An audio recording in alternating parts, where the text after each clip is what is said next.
Okay, I'm here. You're here. We're here. Some of us are going to be here live. Some are going to watch later. But it's great to be back, folks. In all honesty, it's been fun. We used to do the show every morning at 6 o'clock, and I get to sleep in more, and I get more time to myself. I've been watching the original 1966, 68 Batman series. Easy, chum. Absolutely hilarious. Of course, as a child, 1966, I turned 8 years old in February that year. And, so you miss that. I was aware that it wasn't all that serious. And that's why I really liked the Green Hornet. When the Green Hornet showed up, of course, the legend that later became Bruce Lee, because he was just Kato there. And, I didn't know much about Kato or whatever, but he was a pretty cool guy. And I just like the way the Green Hornet, when they, they had the flight of Bumblebee or whatever. And I like the Green Hornet because it's played more straight. It wasn't played strictly for laughs. But when you look back on it now, it's actually the Batman show that holds up better because it did laugh at itself. And the comedy stylings of Adam West is just absolutely, he was born for the role. Hey, Rach, new glasses? Yeah. What do you think?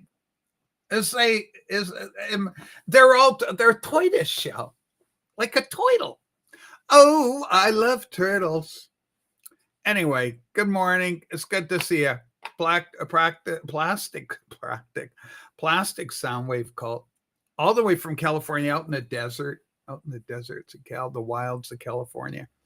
Anyway, so I've been watching Batman, and it's ironic because my favorite Catwoman, we talked about this on the private Patreon a couple of nights ago, that, Julie Newmar's mine. And I'm here to tell you, listen, Eartha Kitt, a lot of people love Eartha Kitt, but, as a black chick, she had no ass. She literally had no ass. That's the deal.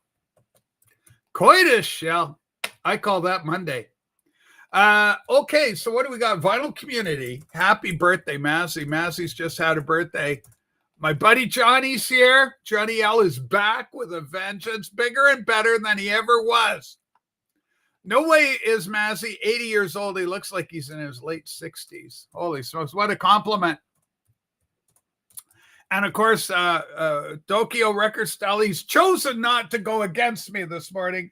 A couple of weeks ago, he took me on right in prime time. I was so horrified. I said, this kid is a rising star.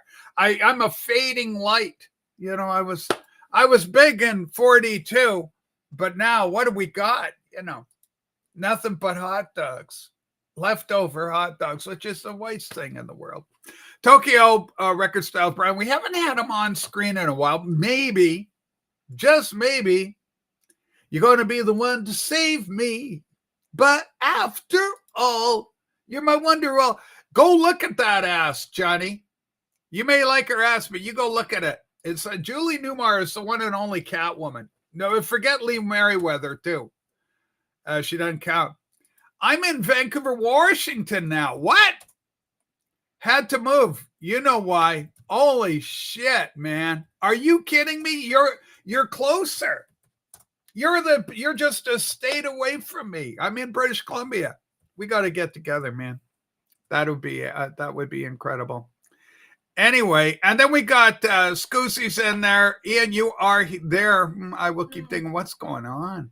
Vicky didn't get the mail out on Friday. Everybody get mail outs when we do a Patreon. People that support me pay for the effort. You gotta let us know. Yeah, if you don't get it, email, because I'm there like clockwork, unless I'm dead, God forbid. Mm-hmm. Ladies and gentlemen, speaking of dead, I'm working out. I'm trying to drop the pounds. I'm 230. I hit the 230 mark. 0.8 ounces. Those 8 ounces is nobody's friend. Because, you want to be slim and trim like Proghat. Proghat's slim and trim. Spring Hill Jim's a young buck. He's slim and trim, but he's so young that it keeps him slim and trim. Good morning to you. Good morning to my buddy Jim. How you doing, buddy? Good to see you. I call him the boss. He's the boss. No, he got the mail out, so I don't know. Okay, Sue says you got the mail out, so we don't know what's going on. BCC. Ladies and gentlemen, we've got good news for Anthony, who's got a good weekend planned on this fine Sunday. Good morning, Rach and Sue. I'm off to the Okanagan wine tasting for a week. My cousin Bill, of Bill, my beloved cousin. Yeah. He passed away a couple of years ago, but Bill, he worked at the Penticton, the winery in Penticton. Okanagan, the Okanagan winery, world famous. Rob's here. Robert, good morning. Surface Spins, good to see you. Wolfie, legend. Great to see everybody. So no guarantees. We never know what's going to happen with the show. Who we're going to get, who's going to have the mojo to come up and hang out. But we'll try and keep it interesting. Ladies and gentlemen, the big story, and this is my favorite of the three original ones, the Beatles anthology. A lot of talk about this. A lot of videos are going out, people talking about anthology.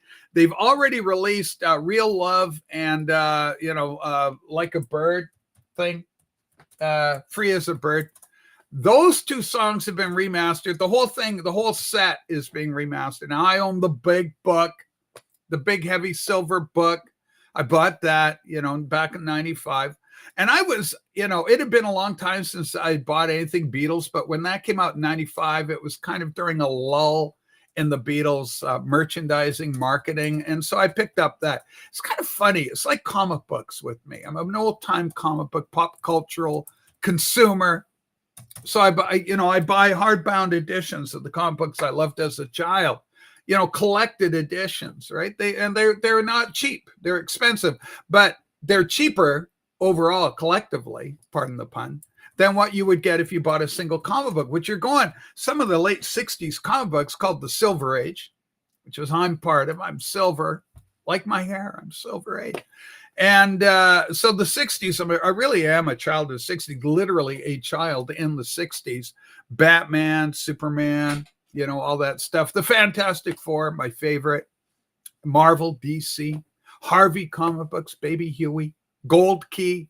I read them all. Little Archie, the little Archies, cute. Anyway, so I consume pop culture. And so I'm watching the Batman. I just love it. The old comedy show with Adam West. And boy, is it fun. And the colors and the bright. And at the beginning of every episode, 1966, which I'm only in 66 right now, it goes Batman. It goes Batman. And that goes in color. You notice I gave you a little purple today. Yeah, a little purple, Batman purple with the Batman green. Because if you look at the logo, it's on a green thing. Is Anthology before being released by itself? No. This is a cash grab of all cash grabs. They have remastered. Keep in mind, let's do some history here. What is Anthology, right? There's 3 albums originally. They're going to make a 4th now called Anthology 4. This is great. One of my friends was saying, I never play the early one. I think it was Harry's Music Room, because I never go to this. I still play it. I play all the Beatles. If it's Beatles, I play it. Young Beatles, old Beatles. The Beatles never really did get old. And, Let It Be, Abbey Road, period, all that. But, these are raw recordings. These are the Beatles in studio. These were never meant for prime time. It's just that the Beatles broke up in 1970. And so we don't have a large catalog surviving of their stuff. And what did they do? There's 13 albums if you're a Beatles fan. They aren't a hard group to collect. Trouble is, I've got, over 100 Beatle records for a group that only put out 13 albums in their initial run. And we're getting reissues on everything. The AI is being taken over. Rach, have you ever been footloose and fancy free? Easy, that's my marching orders. That's how I roll, baby. That's how I do it. I am footloose and fancy free. Ian, let us know, or Big E, let us know if the link doesn't show. Anybody that's a Patreon, we do appreciate all the support we get. Marty in Oregon, I appreciate this guy so much. So glad you're back. Bueno estar con amigas esta mañana. This morning, mañana, I think. Isn't mañana this morning? Today? Amigas is friends, plural. It's beautiful. Bueno, good. Good morning. Chris James in the house. How you doing, Chris? With your Beatles, with your John Lennon. My favorite Beatle. Got John on the wall. That was Harry. Harry gave me that, and then I got John up there. John's my guy, man. There's my John box set, and below that, another John box set. And then over there's another John box set. I love John Lennon. Dave, stop it. Don't time him out. Like Rob's not here. Don't let him go with this one. I'm going to teach him. I'm going to have this is a teachable moment. That's what I was trying to do. There is no such thing as a bad boy. I want everybody to know this. Now, this is my friend, Dave the Pickup. This is my friend. Okay. Look, we got to challenge Dave to just not use waxed or raw. Dave, you've got to get waxed out of your head. Now, you seem to have successfully got PB Thal out of here. Remember PB Thal drove you nuts? And you managed to get PB Thal out of your head. We need you to calm down and just branch out. He's like the inspector from Pink Panther. Inspector Clouseau? No, the other, his boss. Oh, Herbert Lom. That goes nuts with the... This is how we picture you now, Dave. Well, no, I picture Michael 45 that way with Rob. He kind of went nuts. Oh, be a time I mean nuts. Mazzy, no more boxes. You know, he went a little nuts that way. I love that guy. Michael, if you're out there watching, we love you. Can you address to Edward like what we're doing, how we're going to get anthology for? Sue, is that a little cheaper? What's going on? We're getting the CD set. Yeah. It's a lot cheaper. It's a lot cheaper. In Canada, in China, as I like to call us, China, because there's so much corruption up here. We're all owned by the commies. But anyway, in China, we got to pay $600 plus for that box set if you want the 4 albums and a couple of postcards that they're doing some picture things. You know, I'm 67. Like, I need a couple more pictures of the Beatles. John and George don't own those. They're dead. They aren't buying it. Hey, John, you're going to get the new anthology of music, you know. And he'll go, I'm dead, you fool. Can't buy it. Not going to happen. Where is your original 1970 War is Over postcard? I got it easy. Where is my original postcard? It should be somewhere around here. I had it here for quite a while. It was up with my calendar. We've put it, you know, it could be over in the little bin there. And it could be in one of the bins. Yeah. I don't know. I had it out for quite a while. I love that thing. War is over because I believe that message, right? War is over if you want it, if you want it.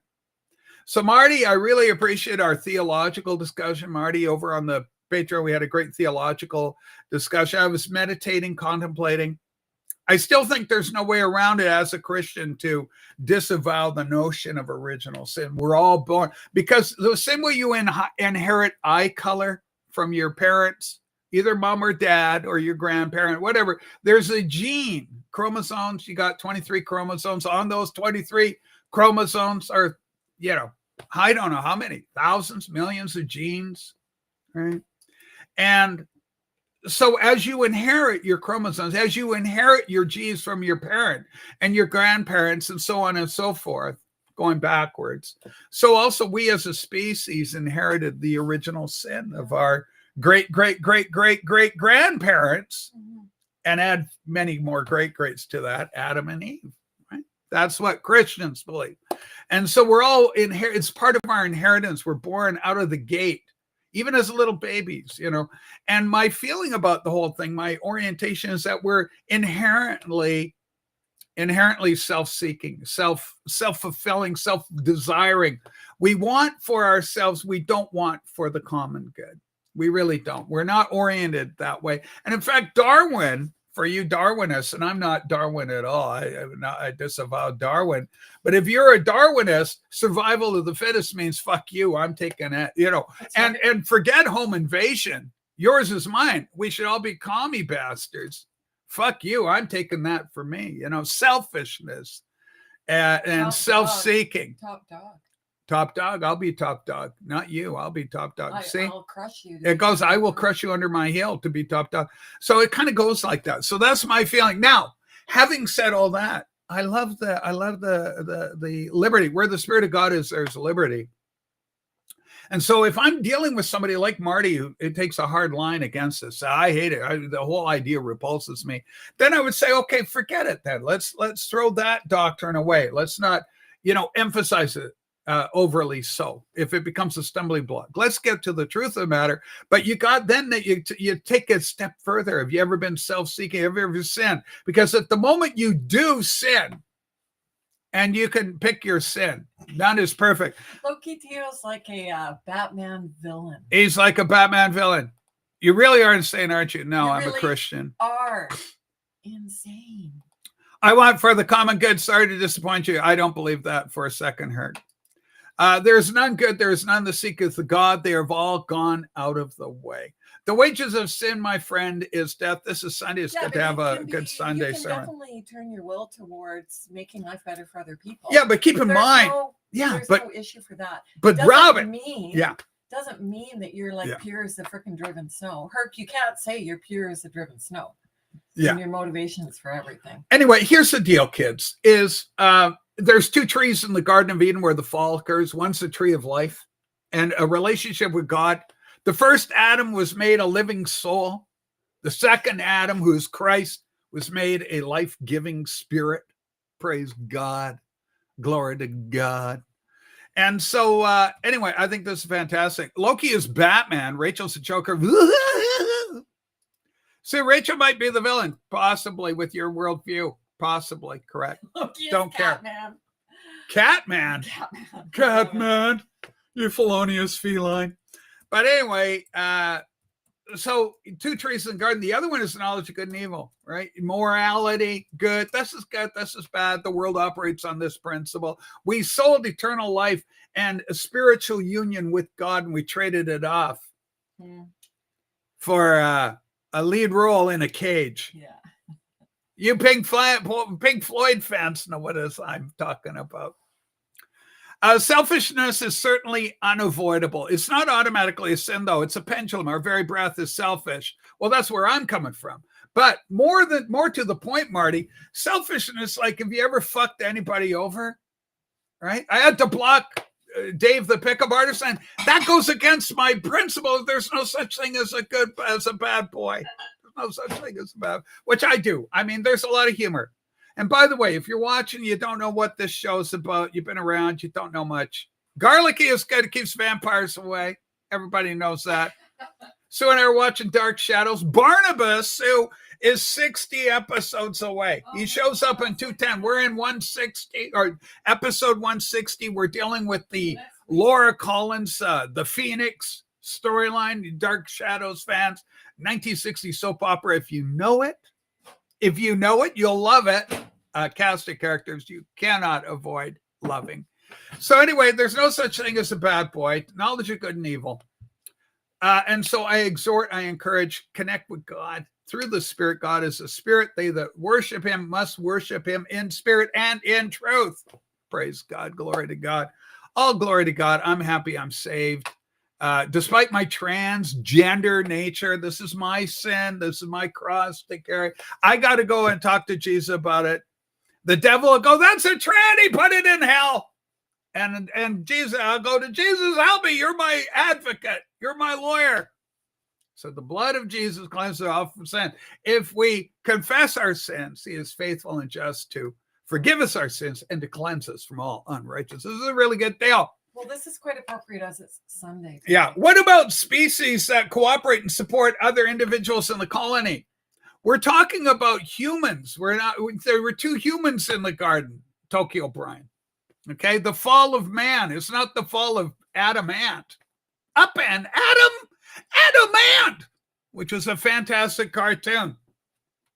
You know, it's so funny. I saw a clip on Batman or something, or YouTube. It was an advertisement for YouTube or something. I saw it somewhere.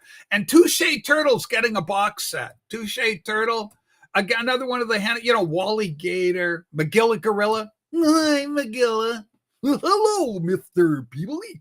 I just used to, Magilla Gorilla, Squiddly Diddly, down at San Diego Marine World or whatever. I was born pure evil. Holy smokes. That's why we got to be born again. The old fable, the old myth has got us wrong. Billy sold his soul to the devil to become a hit. And the reality is, no, you got to sell your soul to God. You already belong to the devil. And so that's kind of, there's an inversion. Mighty Mouse wasn't part of that. It was a different studio. But Mighty Mouse, when I was 4 years old, apart from Mickey Mouse, I don't know. I was crazy about mice, I guess, when I was 4. Grape Ape, absolutely. But those were things. But Mighty Mouse predates all that. Mighty Mouse is earlier. And Mighty Mouse was fantastic. Super Mouse, absolutely powerful. But Captain Caveman, again, a different studio. Captain Caveman. I know my cartoons, boys and girls. Hey, Rach, did you get Jethro Hall's Still Living in the Past box set? I picked up the double LP. Boom. Yeah, I got it over in the... hold on. Living in the Past. Whoa. Living in the Past. No, I just own the original record on that. I haven't picked that up yet, Edward. I haven't picked that up. But if it comes out in this beautiful DTS, what's his name? Rick Wilson. If he does it, then I want it. I'll add it to my collection. Selfishness is an innate survival instinct. It's observable in humans. Well, the whole creation has fallen, this Christian doctrine, right? A fallen world. And I think we're living in the evidence of it. Hey, you Trump haters, if you don't believe in sin, then just point to your favorite bane of your existence, Donald Trump, as evidence of sin in the world of evil. But you delude yourselves if you think you're good. Good master, what must I do to be saved? Jesus turns to a rich young ruler, approaches him. He says, hey, I want eternal life. I want to live forever. Who wants to live forever? And he shows up. He goes, good master, what can I do to inherit eternal life? And Jesus said, keep the commandments. And the rich young ruler goes, I've kept them all. I've done it all. I'm righteous. I'm good. I've done it all. But what lack I yet? What lack I yet? It was a young Will Shatner. And Christ turns to him. Now, this is very telling that the guy goes, I've kept all the commandments, but I know I'm lacking. Because in reality, kid, you haven't done it all. Yeah, he did the thing. I was a good guy. I used to be such a sweet, sweet thing till they got a hold of me. I opened doors for little old ladies, helped the blind to see. Fantastic Sunday to my fellow fatties. Hey, listen, I'm a fellow fatty, but I'm still fat. I mean, let's not make any bones about it. But I'm coming. I got slimming down. Matthew Petty, you are correct. Trump will be judged. We do good works for others because it makes us feel good, or in your case, stir up treasures in heaven. No, it's neither near nor there. Neither near nor there. You're totally wrong, Marty. You know why you're wrong? Because it's neither here nor there. You're missing the point. You're going here. You're like Steve Martin with the jerk and the cans. He hates these cans. You're missing the point, Steve. The guy's trying to kill you, not the cans. You got to hit the target. You're off target. But yeah, talk. I like talking, man. I do my show, right? And I try and keep it. Got to keep these things up. I read them quick, and I got to leave them up for the people. This is Yvonne. We love Yvonne. How about James Comey with his infatuation with Taylor Swift? I got to tell you something about that, Dave. Do you know that some people analyze things and they look for communication in these posts? They do social media posts, but there's, more than meets the eye, like transformers, not to be confused with transgenders, but transformers, more than meets the eye. And so he's out there and he's talking about an exit. He mentions 2 songs by her. And basically, some people with a kind of a keener eye for this sort of thing than myself are suggesting that he's saying, look, we know that the walls are closing in on Comey. They've already closed in on John Bolton. He's in a lot of trouble. Who Wants to Live Forever? I was thinking of that quote being from Brian Blessed in Flash Gordon. What a great movie that was. It wasn't, but I still like it anyway. But Queen with, Flash, savior of the universe, Flash, help! I like the song. It was kind of a big deal when it came out. I watched it at the theater, but I also watched Flash Gordon at the theater. Tried to get my buddy, my old wingman, James, to watch that. He couldn't get through it. I think it was a little too rugged. The overt sexuality may have been too much for the boy. It's like watching Batman. I watch Batman. He goes into a bar, okay? He's in his full bat gear. He comes walking into a bar, and he goes, I don't want to attract too much attention. This is my Adam Westenberg. I don't want to be conspicuous. Please give me an orange juice. You're regular, Batman. The bartender, the barkeep, he hands Batman a glass of orange juice. And then he meets a hot chick, right? And he goes, oh. And so he has his orange juice, but it's drugged. And he's doing his Bat-2C, which became a kind of a bat thing. And then he passes out. He's dropped down. So anyway, life is so good. But I'm really enjoying the Batman series. But again, I am a consumer of pop culture. So I love it all. And I'm reading the old DC comic books. I got Batman, the Brave and Bold, Neil Adams, the incredible Neil Adams, artist extraordinaire. Had some beliefs that were a little weird. He was kind of like a Christian, not the Christian Scientist. What's the other one? What's a Scientology? It was like a Scientology. He wasn't. He believed the earth was hollow and that there was stuff in there, people living in there or something. I don't know.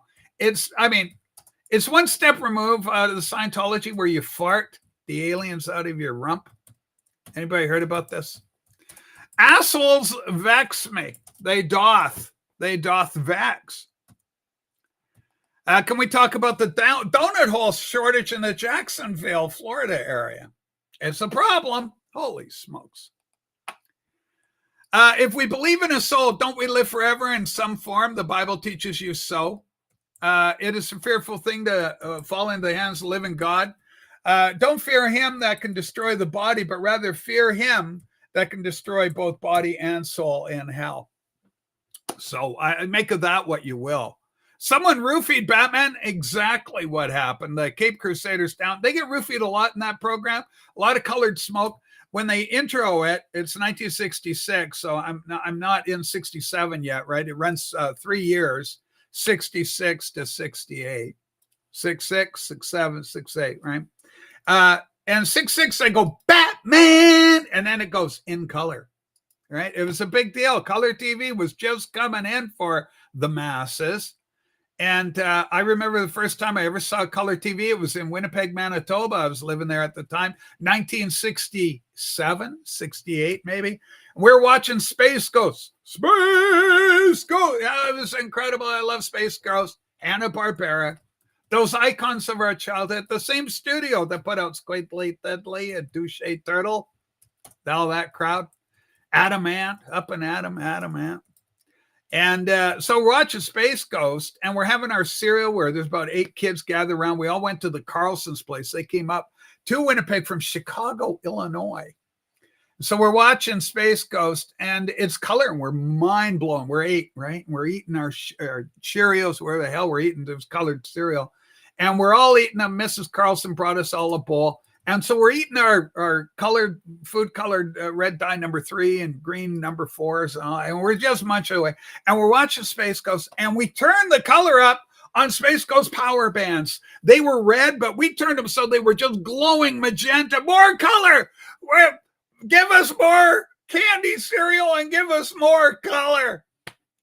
Johnny Quest. I own the complete Johnny Quest series on Blu-ray. I've got that whole thing. I love Johnny Quest. I watched that show when it debuted. I watched that show the very night it debuted.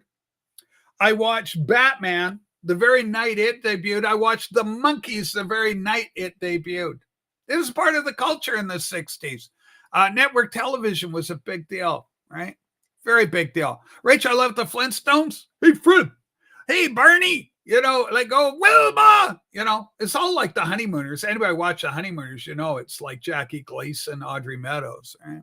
See, Dylan knew. Like, look at this quote.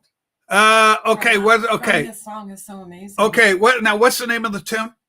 Death is not the end. Death is not the end. A lyric by Bob Dylan. Yeah. Death is not the end. The tree of life is growing where the spirit never dies and the bright light of salvation shines dark in empty skies. Praise God. Bobby Dylan, but Dylan knew. Nobody doesn't like Dylan. Yeah, nobody does like Dylan. Roger Ramjet, different studio. Roger Ramjet came from the same studio that did the superheroes, that did the Rocky and Bullwinkle. Roger Ramjet came from their studio. Same as Tom Slick, George of the Jungle, same studio. Rach, I just heard Ohio is out of donuts. Do you think Dave, the pull down artist, is like, look at waxed? I can't believe that. I got to leave that up more for the other kids to read. I just can't believe that Rob is saying that. Rob, you know our philosophy on the program. There's no such thing as bad boy. Let's get Rob up here. We haven't seen him for a while. Let's see what he's been up to. He could be in his car. He could be on his way to Orange County Record Show or something. We got Cletus with us, puffing away. Smoke him if you got him. Holy smokes. I guess, I don't know. Have you guys heard that? You heard all the trouble at Cracker Barrel undergoing a logo change? It's gone all what they call woke and everything has become really problematic. The news only gets worse, apparently. And that's just a rumor. But Cracker Jack is undergoing a similar rebrand. And some early shots of the new rebranding for Cracker Jack have been released as to a thought thing. Kind of interesting. Holy shit. This is a new logo they're working on for Cracker Jack. They're going to call it Cracker Shell. And they've got it done up in the transgender flags of color. Of course, Jack is now Jill, and instead of a dog, he's got a cute little black and white cat, which I think is adorable. So you cat lovers are going to be happy with the rebrand. I think it'll do well. Casper, the friendly ghost, turned Rachel into a tranny. He was an influencer. Casper was an influencer because he went to, it's called There's Good Booze Tonight. Big, good, not like, booze, but good boo, like, boo, it's a ghost, right? Boo, it's a ghost. Scary. So Casper would never hurt anyone. Speaking of ghosts, here's somebody from the past. Holy smokes, are you ever a big thing? Hey, Rachel, I heard that Cracker Barrel changed their whole logos in the hope that Dave, the pull-down artist, wouldn't find them. Holy smokes, there is a rationale. There's a rationale. Now, okay, Rob, what is going on with you and the pickup? Why I'm trying to coerce this kid into changing course like a little train on the track. You turn the switch and they go down a different route. Rob, go ahead. Take it on. Rachel. Yeah. I'm just sending love. Rachel. What am I? Okay. In this grand scheme of things, what do I voluntarily go after people? No, you have traditionally always been like, if you get punched, you're a counter puncher. You're like Ali. You'll rope a dope. You'll go on the ropes. And as Dave, the pickup artist, is throwing donut after haymaker after you after donut. He's not the only donuts he's throwing is into his mouth, Rachel. Okay, admittedly. But we love him. And he's one of our own. Hold on. He's one of our own, Rob. Rachel? Yeah, go. You come into a situation. There are two people passed out because of their cankle. Oh, my God. Your Lord and Savior Trump and Dave the pickup artist. Oh, my God. Who do I say? Duties give mouth to mouth first. Wow. Or only. Sean 67 needs a wrench. Okay. We got somebody wants to come in. They're called Runnin' Rob. Rob. Rachel, it's Billiam. Let him go. We'll get you. Let him go sit at a picnic table and drink out of date beer that he took from someone's fridge. And horrible, just horrible. We love him. Rob. My philosophy. I'm very strong about it. There's no such thing as a bad boy. Rachel, yeah. Your philosophy is to make a mockery out of morons. Are you kidding me? Because these kids. Hey, Rachel, can it be about me a little bit before you bring in the antagonism? Yeah, go. I'm sorry, Rob. Go right ahead. What have we got going? I had such a beautiful night's sleep. It was not even funny. I love that. because we are in the midst of a really bad heat wave here in LA. Typically, I live near the beach, so I don't have air conditioning, but it's getting so bad. I sprung and got a unit. I set it up. It took me like 15 minutes. Yeah. Cool and comfortable in my I love tiny. that because we are in the summer, and it can be hot in LA, right? Seems it never rains in Southern California, but it pours, man, it pours. Well, Hey, we had Rob. we had rain yesterday. Yeah. There was a little storm that went right through LA. Yeah. Okay. Hurt goes pumps. William, why do you have me blocked? Or is Rice Daddy back? That is Crazy Rice Patties. Rice Daddy, Rice Patty. Kind of clever. Kind of doing a twist on it. Do you think William's looking for a father figure? I think William's right here with us now, and he's got some disturbing information in the private chat, Rob. You might peruse that at your leisure. Let's look. All right. Let's see what we got. You have a detachable penis? Who wants to know that, Billy? What the hell? Why would he message that? What the hell? What in God's green acre? Yeah. Hey, hold on. Yeah.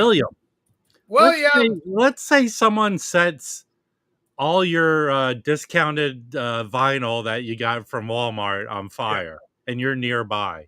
Will you not burn? Will you not burn? Will the limited amount of hair on your head not catch fire?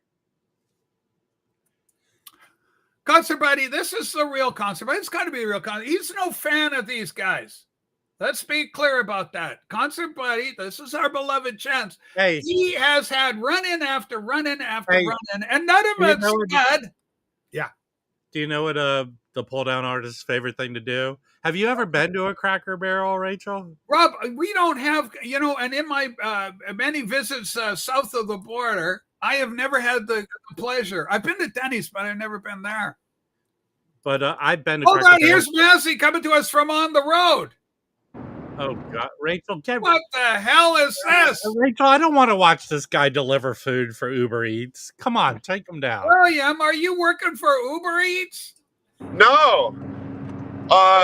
No, he's on the lam from the Vinyl Police. Rob, the Vinyl Con went to a record show yesterday.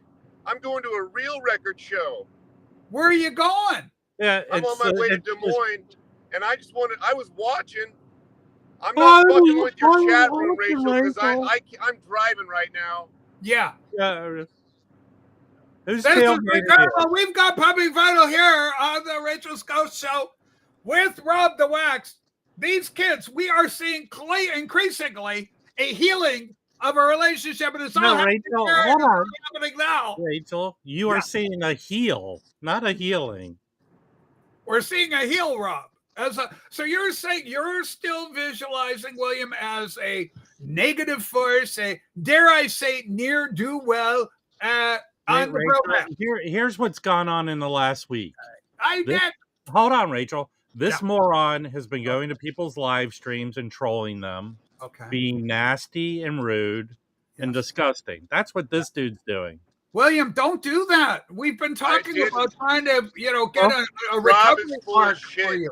I didn't. It's Rob's buddy, Mark Glassman. It's still Rob's boyfriend, Mark Glassman. Oh, William, do you know that's not true? You don't have proof. You have zero. Facts. If you have proof, William, go to the police. You have zero proof. This over a year ago. You have as much evidence as the hair. You know what, Rob? Evidence as hair on your head, dude. You want to know why I'm even calling in? Oh, because you can't keep my name out of your mouth. Rachel, you know why I'm calling in? Because I like to video myself while I'm driving. My attention span is 5 seconds, and I can't pay that at all. Oh my God, that's not a long attention span at all. Hey Rachel, William, how many picnic tables are you going to stop at and show shitty records? Hey, Rob. Hey, do you have any clue that your videos are inverted, so no one can read any of the records you're showing? I do have that clue, you fucktard. Okay, I'm well aware that you William, that is enough. Now listen, Hey, Rachel. I feel there's no such thing as a bad boy, but that was right there. That was disappointing. Rachel, can I show a record? Can I show a record, Rachel? What the hell is going on now? Record showing. Can I show a record? Hold it. What the hell? You're upside down. Am I? Well, no, Rachel. In Billiam world, upside down is right side up. Hold it. What's going on here? Where's Rob? Hold on. Just everything's gone wacky. Where is Rob? Rob, hang on, Rob. I got it. What the hell? Where's Rob? Rob, why aren't you here? I see you, but Rob, get back in. What is going on with this? Audio only enable show camera. Rob, something happened to you. Oh no! Rob has turned into William. Hey, what is going on? We just swapped out the lame guest for the legit one. Rachel hold on. We love you, William. Rachel, is Billiam wearing prison issued garb? What's going on with him? It looks like he just robbed a liquor store and is heading south. Okay, now hold on. This kid, now he's on his way to record show. I think that we should give him a chance, Rob, because this is showing a sense of repentance. He's coming along. I personally believe he has the dates wrong and there's no record show, so he's driving. Well, hold on. I want to, like any good patient, I want to be patient with you. I want to, you get a second opinion. Can we get Concert Buddy up on a TV show? Concert Buddy, yelling is a sign of a complete and total loss of control. It's a disaster. Come on up here, Concert Buddy, because you're taking this way too seriously. Rachel, here's the way he says he's going to a record show. Yeah. I believe he's strapped on a diaper and is driving straight for me. I know. Hold on. To take me out. Rob, he's not. He's on his way to Des Moines, Iowa, and he's going to watch a Rachel. Yeah. Sue allows you to leave the house, okay? Every now and then, yes. You're going to get in a car and drive somewhere. Yes. Are you really going to go to Des Moines? Doesn't go to Des Moines. Eric, this is what we do. He's gone to Des Moines. You got to pronounce the S on it, Rob. Holy smokes. This is just insane. Anyway, Concert Buddy, can we get you on the TV show? I want a second opinion. Okay. Rob, can you explain to Rochelle, Marty's better significant other, that cats are lactose intolerant? It's fine if they want to eat grass. Thanks. They'll throw up. Well, wait. How am I an expert on cats? Okay. They're going to you with it. They're going to you. Okay. Interesting comment from Jim. Do you support Jim with this comment? This is another good boy who's he's got a repentant heart. We're saving lives here for the love of God. Once a fucktard, always a fucktard. Oh, really? Rob, you are playing hardball. You are recalcitrant. Rachel, can I say something to Loki? Between the two people that came up on screen, the only person who's able to speak to cats, William, because he licks himself clean. Oh my God, Rob, that's a horrible. The hygiene is a complete question after something like that. William heard Wax get an air conditioner and is headed to California to cool down. Take advantage of your indoor cooling. Anyway, air conditioning should not be overinflated by any man's estimation, because it can make the difference between a bad night's sleep or a good night's sleep. And Rob is here to tell you got a good sleep. Rachel? Yeah. There could be a correlation between me being grumpy all the time and the heat of sleeping. Yes. I was cool as a cucumber. Slept like a baby. Yes. It was enjoyable in this. I'm hearing, this is what I've heard about this, that if you have a cool environment, it's one of the things to keep you cool, keep you comfy. And that to have a room temperature of something roughly 68, there's the device.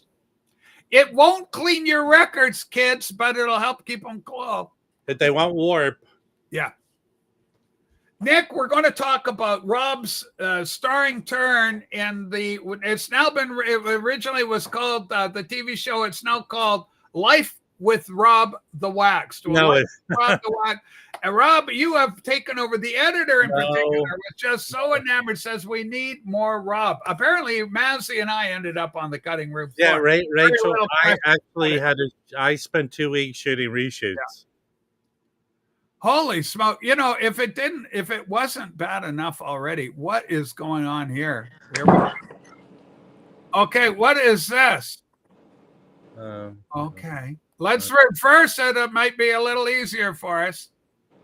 Okay. Wax for president. What do you think of that? Who is this? It's a mystery guest. Oh, Rachel, get rid of this putz. Okay, but what about this? Now we're really infested. Rachel. All right. There we go. Dude, it looks like he's literally running from the police. It really does. I think. Holy I'm not even trying to make a joke. Tell me I'm wrong. Explain to me how I'm wrong. Well, I mean, it's a possibility. It's just absolute chaos here on the TV show today. Rachel, I'm gonna paint a scenario. I want you and Sue's response on my scenario. Okay. Okay, I'm curious about that. You and Sue decide to Thelma and Louise it. Yes. You're on the run. Are we holding hands? Yes. Instead of driving off a cliff, you're Yes. headed to Des Moines because you know they won't spot you there. We're going to Des Moines. No one expects us to show up in Des Moines. Anyway, so this is just crazy. But no, in terms of the documentary, Sue, the kids love hearing your voice. Can you, what's happening? Because you saw Greg did an update. Yeah, so Greg did a little, hey, everybody kind of show yesterday morning. Okay.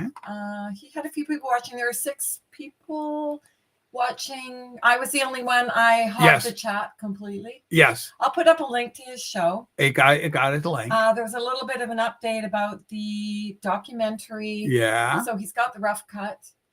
He'll be coming on the show, or we're going to be doing a special show soon to discuss what's going on. Okay, I need him up here. But it is going to be shown in some universities because he can't show it at film festivals yet till it's totally done. Yeah. But he is allowed to show it at I think it's going to be shown in Battenberg. What did he say? What did I tell you?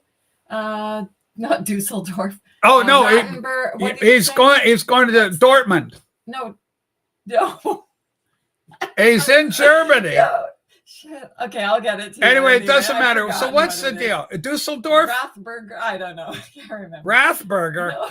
Anyway. Rathburger? Anywho, it's going to go to... Hey, Rachel's it's showing at the Des Moines International Film Festival.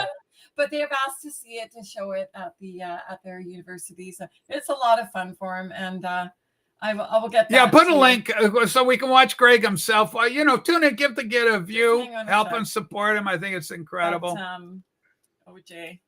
I'll get his channel going. Yeah. Anyway, things are moving along very nicely. He did joke about Rob getting the second editor. Was quite enamored. Enamored of Rob. He said that Rob's got a good line. He's got vibe. He's got mojo. That was kind of fun. Yeah. And we had a few. He needs to raise money. He needs some money. Yeah. I told him that Loki would be happy to donate. Yeah. And that got a chuckle out of him. Yeah. So Eddie, you've got to understand, this isn't the old Rachel's Ghost Show. This is a brave new era. We got Batman type colors in the background for colorful for children to build. We're more family friendly. Let's face facts. We're more family friendly. And when you have a family friendly environment, you're going to get some great characters like Springfield Jim, and you're going to get Pumpkin Fire making a little guest. And I think it's fantastic. Rob, take this away. I hope Billiam comes back up because I want to see the dye pack explode into his face. That's what I'm here for. Okay, Dan P. in with a cautionary word for me at Woke Universities. Rachel, really, you're going to lose your MAGA card. Be careful. Hey, listen, let's full face fronts, man. Let's talk. Let's just hit brass in the tags, Danny. I got my degree. I went to the university. I had my commie people teaching me. Oh, my God, they were fun. They called themselves, Rob, are you familiar with the term historical materialism? If you ever hear somebody say to you, "Oh, I'm a historic materials," that's somebody who's Rachel, they're in the closet. They aren't fully coming out with it. Yeah, Rachel. Yes. Conservative people go to college too. Okay. Okay, conservative people can go to college. They go to college. Okay, great comment, Rob. This is for you. This is from Jim. I'm showing again how he's doing good. I think these two were made for each other, don't you, Rachel? Well, I mean, they knew each other. No people that we've come across deserve each other more than these two, right? It's almost like a space alien took over both their bodies and forced them to act like jackasses on the internet. It's crazy, right, Rachel? Yeah. Now, I tried to get William up here because I was interested in William's take, because I think William is, or Chance is far too sensitive about all this, bro. No, actually, Rachel. Yeah, go. Take your time with this, because I know this is going to be a somber moment. I think, Rachel, in a lot of ways, Chance's reaction to all this is similar to mine. He's reacting to it. He did not make any of this happen. Yeah. It was a lonely little boy who's distracted driving his way to Des Moines. Yes. Dave Pounds, so this is why we do the show. I heard William made an appearance. I'm sorry I missed it live.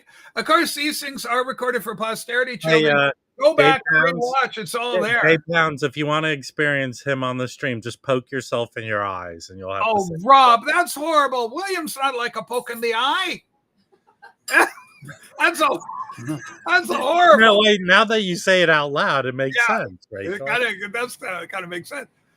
Ginger cats are the best. I had a tabby, a black and white tabby gray cat, but had white tufts on its paws and on its little. It was adorable. Rachel, I understood you had like a Hitler cat with the little patch under its neck. Rob, that's horrible. It's not a Hitler cat. We called him Mad Max. I think I got a picture of him. Hang on. Let me see if I can get him. Okay, where's my cat? Pictures, cats, pictures, history, memes, captures, pictures. Good Lord. Hang on, Rob. I'm going to try and find it. Because I like cats. Robert, are you a cat or a dog guy if you had your choice? Either or. Are you sure? There's pluses and minuses to either. Okay. What? And to what extent? Cats can basically take care of themselves. Dogs, you need to, in addition to feeding them and walking them, and letting them out to poop. Yeah, they need no more attention, I think. Here is a picture, Rob, of my beloved cat. Let me know if you think that this is the kind of cat that it seems suited to me. This is Mad Max. He's no longer with us. He died of the AIDS. Did you know cats could get AIDS? He got the AIDS, and he lived a rough life. But boy, I loved him. Well, Rachel, was he cruising? Well, yeah, technically he was, Rob, and he got into trouble for it. But look at his little self. See, he's got attitude. Look at that attitude with this baby. But that's my guy. That's Mad Max, Rob. Now, Rachel, what's in the cup for Max?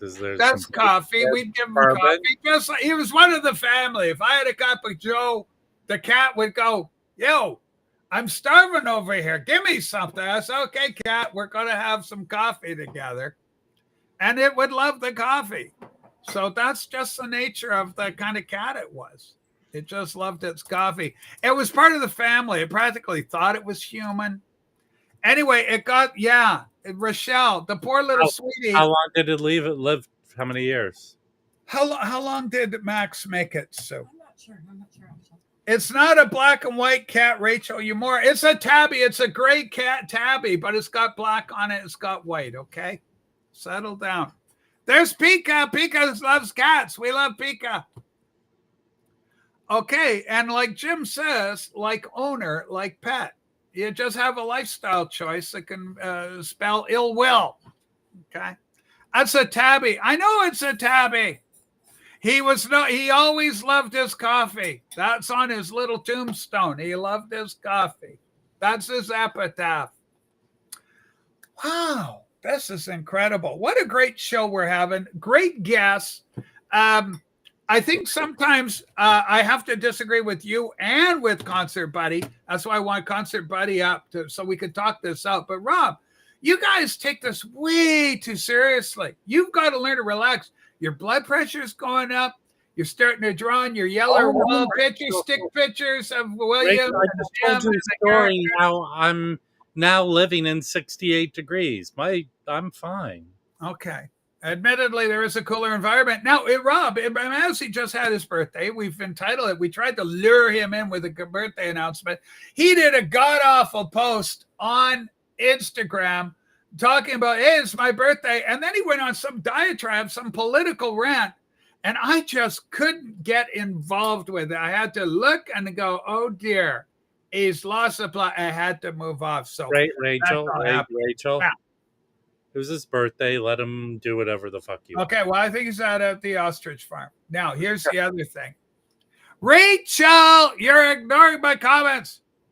Rachel, okay, let's go. Rachel, have Rob read my comment. Okay, let's go see what boy, Rob doesn't come cheap, you know. Okay, here it is, Rob. You're all begging for a comment. He needs money first. Rob, of course, I'm the dog expert. Oh, wait, he's British. Yes. Oh, Rachel.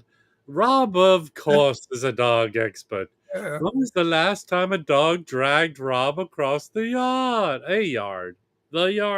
A yard. I didn't go to dog prison. What they call that? Doggy pound? The dog pound. I didn't go to dog prison and hang out in the yard with dogs. Wow.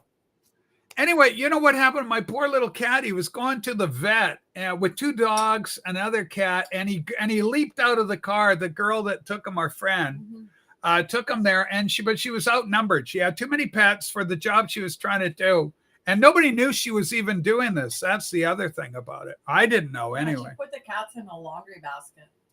Anyway, so Max just jumped right the hell out, and he was missing for 6 months. 3 months. 3 months. And then he was found, but he was a mere shadow of his former self. He left all plump and happy, and he was just skin and bones, Rob. So he survived another year and a half or so. He went out and embraced a gay lifestyle and got feline. Yeah, he got involved with the AIDS, and it took him out. Ladies and gentlemen, we got another great guest. AGK's Music Life. Oh, Rachel, I can't take that. Okay, well, we'll just leave him in the peanut gallery then. Yeah, okay. Is that okay? Listen. I was in a relatively good mood after having a great night's sleep. Yeah. I'm so sorry, Rob, because sometimes it can be a little rough and tumble in here, like being thrown in the rinse and wash and the old tumble dryer. Rachel, I don't need people coming up here and letting us bear witness to all their ills in life. Okay? Okay. Wow. Look at this. Hey, Rach, I'm out on a hike. This is my film hour, Rob, our film producer. I'm out on a hike, but my executive producer just texted to tell me that about Loki donating $3,000 to Greg. Rob, make with the applause. $3,000. Meow, see you all in Dortmund. Great, congratulations. Thank you, Loki, for your ongoing patronage. All right. Well, that's a big announcement right there. Herc goes, where is William? William's on his way to Des Moines. He's in this car right now, driving the highway, heading out there. Yeah, he's in the getaway vehicle. Jim, thank you so much for that. That's my philosophy, Jim. And you're a perfect example. You're like a young hoodlum that's totally reformed, completely reformed, and you're showing a whole new side of yourself, which the world is ready to receive. Rob, you're a big Jerry Lewis fan. I think you know what I'm talking about when I mentioned the, quote, delicate delinquent. And I believe there was a young, what was the name? Jamie Lee Curtis's mom, Curtis. Yeah. That lady, she's in Delicate Delinquent. And also the nice cop was in there from Kolchak, the Night Stalker. I think he's in that. Kolchak, the Night Stalker. Uh-huh. It was a true story about a Hungarian detective, Rob. Well, right. I used to, when I was little, and it was first on, I watched that show. I loved it. See, I was older than you, so I was already a young teen watching 1972, Night Stalker, vampirism, ghouls, all that sort of thing. Okay, Rob, if you had to pick, this coming from Marty, Rob, if you had to pick, what was the record you picked up yesterday you're the most happy about, Rob? Well, if you watched the live stream I did late last night, you would know. Late last night live stream? Yeah, I did a live stream to show what I picked up at the record con, Really? at the vinyl So con. you followed that. Rumor had it you made a sterling appearance on what's known as the Jad Bombs on Friday. Yeah, but the vinyl con was yesterday and today, and I think I might go back there today. Jim, that's her. Janet Leigh from Psycho is in The Delicate Delinquent. And I encourage you to watch that show. You'll see a lot of yourself in it as young Jerry Lewis turns from a life of crime. Yeah. Wait, becomes are you likening Putz to young Sal Mineo? Sal Mineo was outstanding and rebel without a cause. Now, Rob, were you familiar with the untimely end of Sal?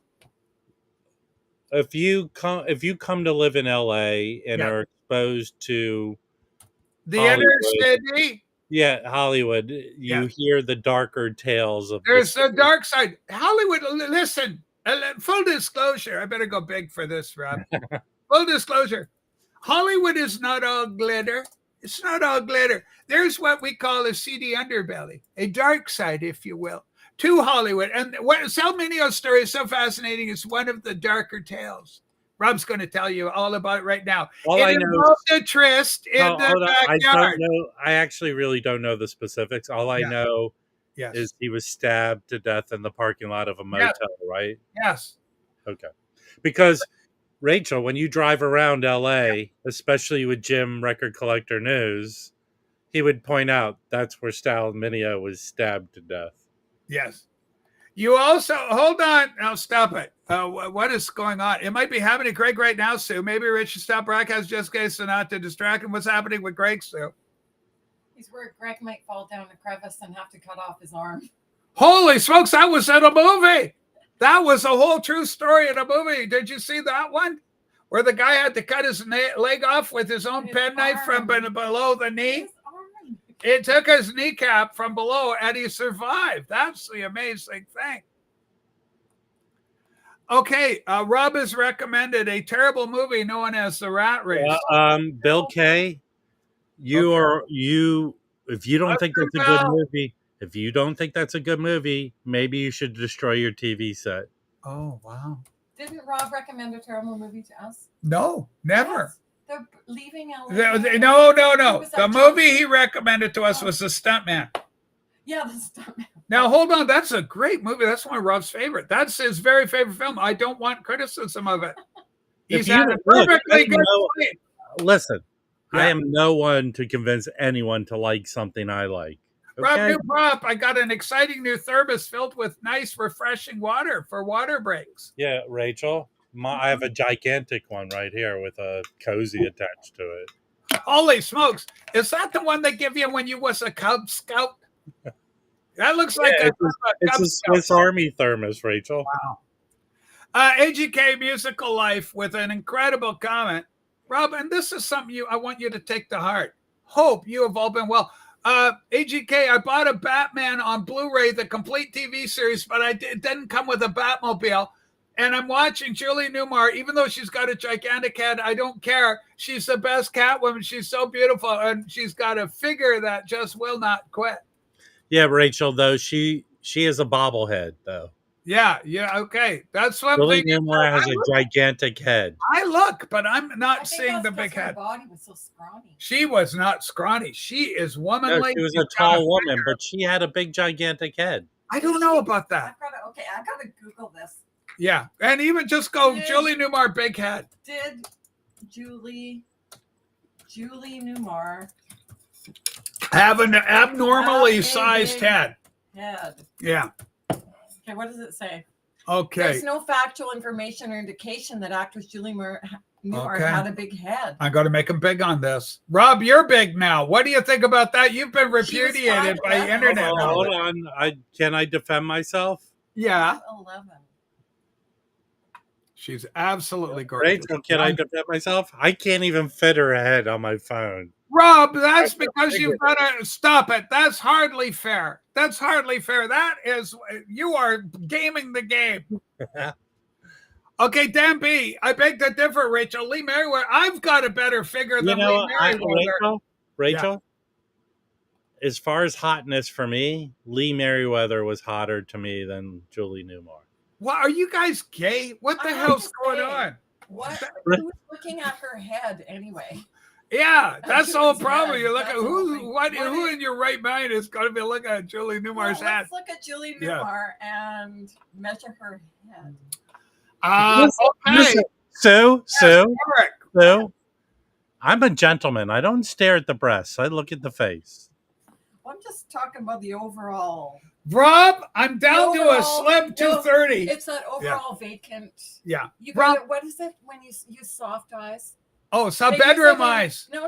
You use it in horseback riding. Oh. So you don't like focus on a certain spot. The coach is always saying use your soft eyes. Okay, I'm going to use my soft eyes on Rob. You kind of look at everything. Okay, Rob's using soft eyes on us. All at once. Oh, Rachel, you look so much better. Rob, thank you for using your soft eye on me. Yeah, soft eyes. Ladies and gentlemen, what? It's a real thing. Trust the science. Yeah, anyway, here's the thing. Julie Newmar, this is the answer. This is definitive. Lee Merriweather, no. Julie Newmar makes Lee Merriweather look like a guy. And the same with Eartha Kitt. She's a black woman, but she has no ass. I looked, I checked. It's not there. Jack, you're so wrong about this Eartha Kitt thing. I don't even get it. And, you could tell Kitt smoked or something. There's no, like Julie had that beautiful little bit. She did this a lot, Rachel. Okay, hold on. Hold on, Rob. Do that big.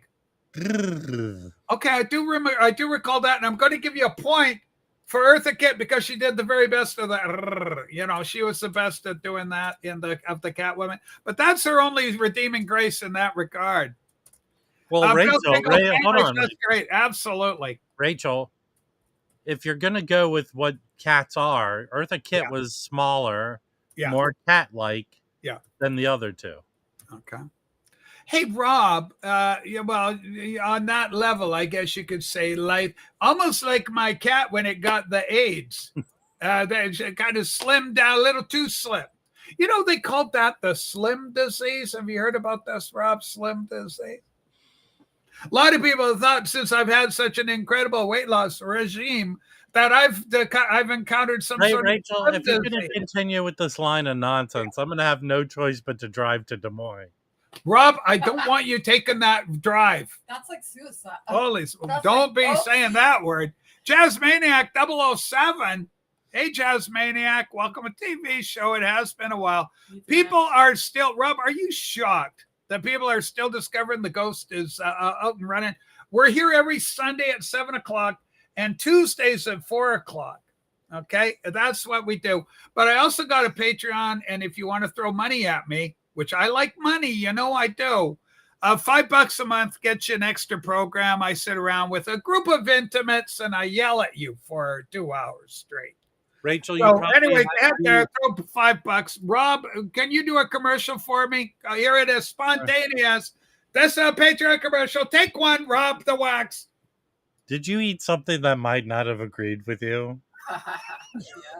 Okay. Do you have the beginnings of what we call flaming anus?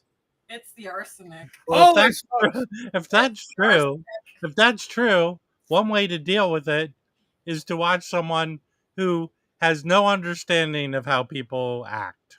That's Rachel. So pay her some money. Yeah. So send the money, you sons of bitches. There it is, Patreon, $5 a month. USD, we don't take any of that phony Canadian stuff. And or if $5 is too much, we're banking too much, throw us a buck, a lousy buck. I mean, Rob and I are busting our asses, because Rob won't see a penny of it, but we're busting our asses here to entertain you people. Okay, this is a questionable comment, Rob. I don't know if it's a shot. I don't know where it's coming from. But we're going to play it. We're going to tee it up and see if Rob can play this. Rob, are you going to take a 1-wood? You're going to take a 5-iron? You're just going to pitch it out. What are you going to do with this thing? Well, I don't know what you like, Wavy Gravy. If I show like what I consider a rare record, you might go, that's a piece of shit. Like Bill Kay always says about almost everything I talk about. Okay, Mac is here all the way from Liverpool. He was in North Wales vacationing a couple of weeks ago. Morning all, Rat Race, the movie, pretty much a remake of It's a Mad, Mad, Mad, Mad World. Yeah. All-star cast, 90s, very entertaining. Mike Myers, I guess, somebody smart, John Cleese, Rowan Atkinson, and Smash Mouth played at the finale, which I think is probably the best scene in the movie is like John Lovitz and his family, and the Hitler thing. Yeah. That's the funniest part of the movie to me. Hitler jokes, are they still being done, Rob? And are they being done to the same impact as they were in an earlier? No, I think it's like a different era. I don't think people, young people have no sense of history, so I don't know how. Rob, we know you're on the gravy train. The gravy. Did I say chain? Gravy train. Gravy train. Are you going to be able to get yourself a free one of these? The new one's coming out. No, I don't think they really give that stuff out to people. Plus, you already have all of them, so you don't care? I got to buy. You want the fourth one, don't you? I'll get it on CD. They are asking in Canada here $600+ for it. Yeah. Too much. I bought the mono box. I don't need that other. Yeah, good for you. And you know what? The other thing, this is for diehard. This is for the hardcore Beatle people because it just shows working versions of Strawberry Fields. From John's initial thing. Let me take you. Scratch. Rachel, right, I think that when did the show premiere? It was in 1995. Okay, I kind of vaguely glimpsed at it, so I would probably like to watch the updated version of it. I will probably plan to do that. What's up, Ed? Ed, it's good to see you back, buddy. Bill Kreiner has timed out Wavy Gravy.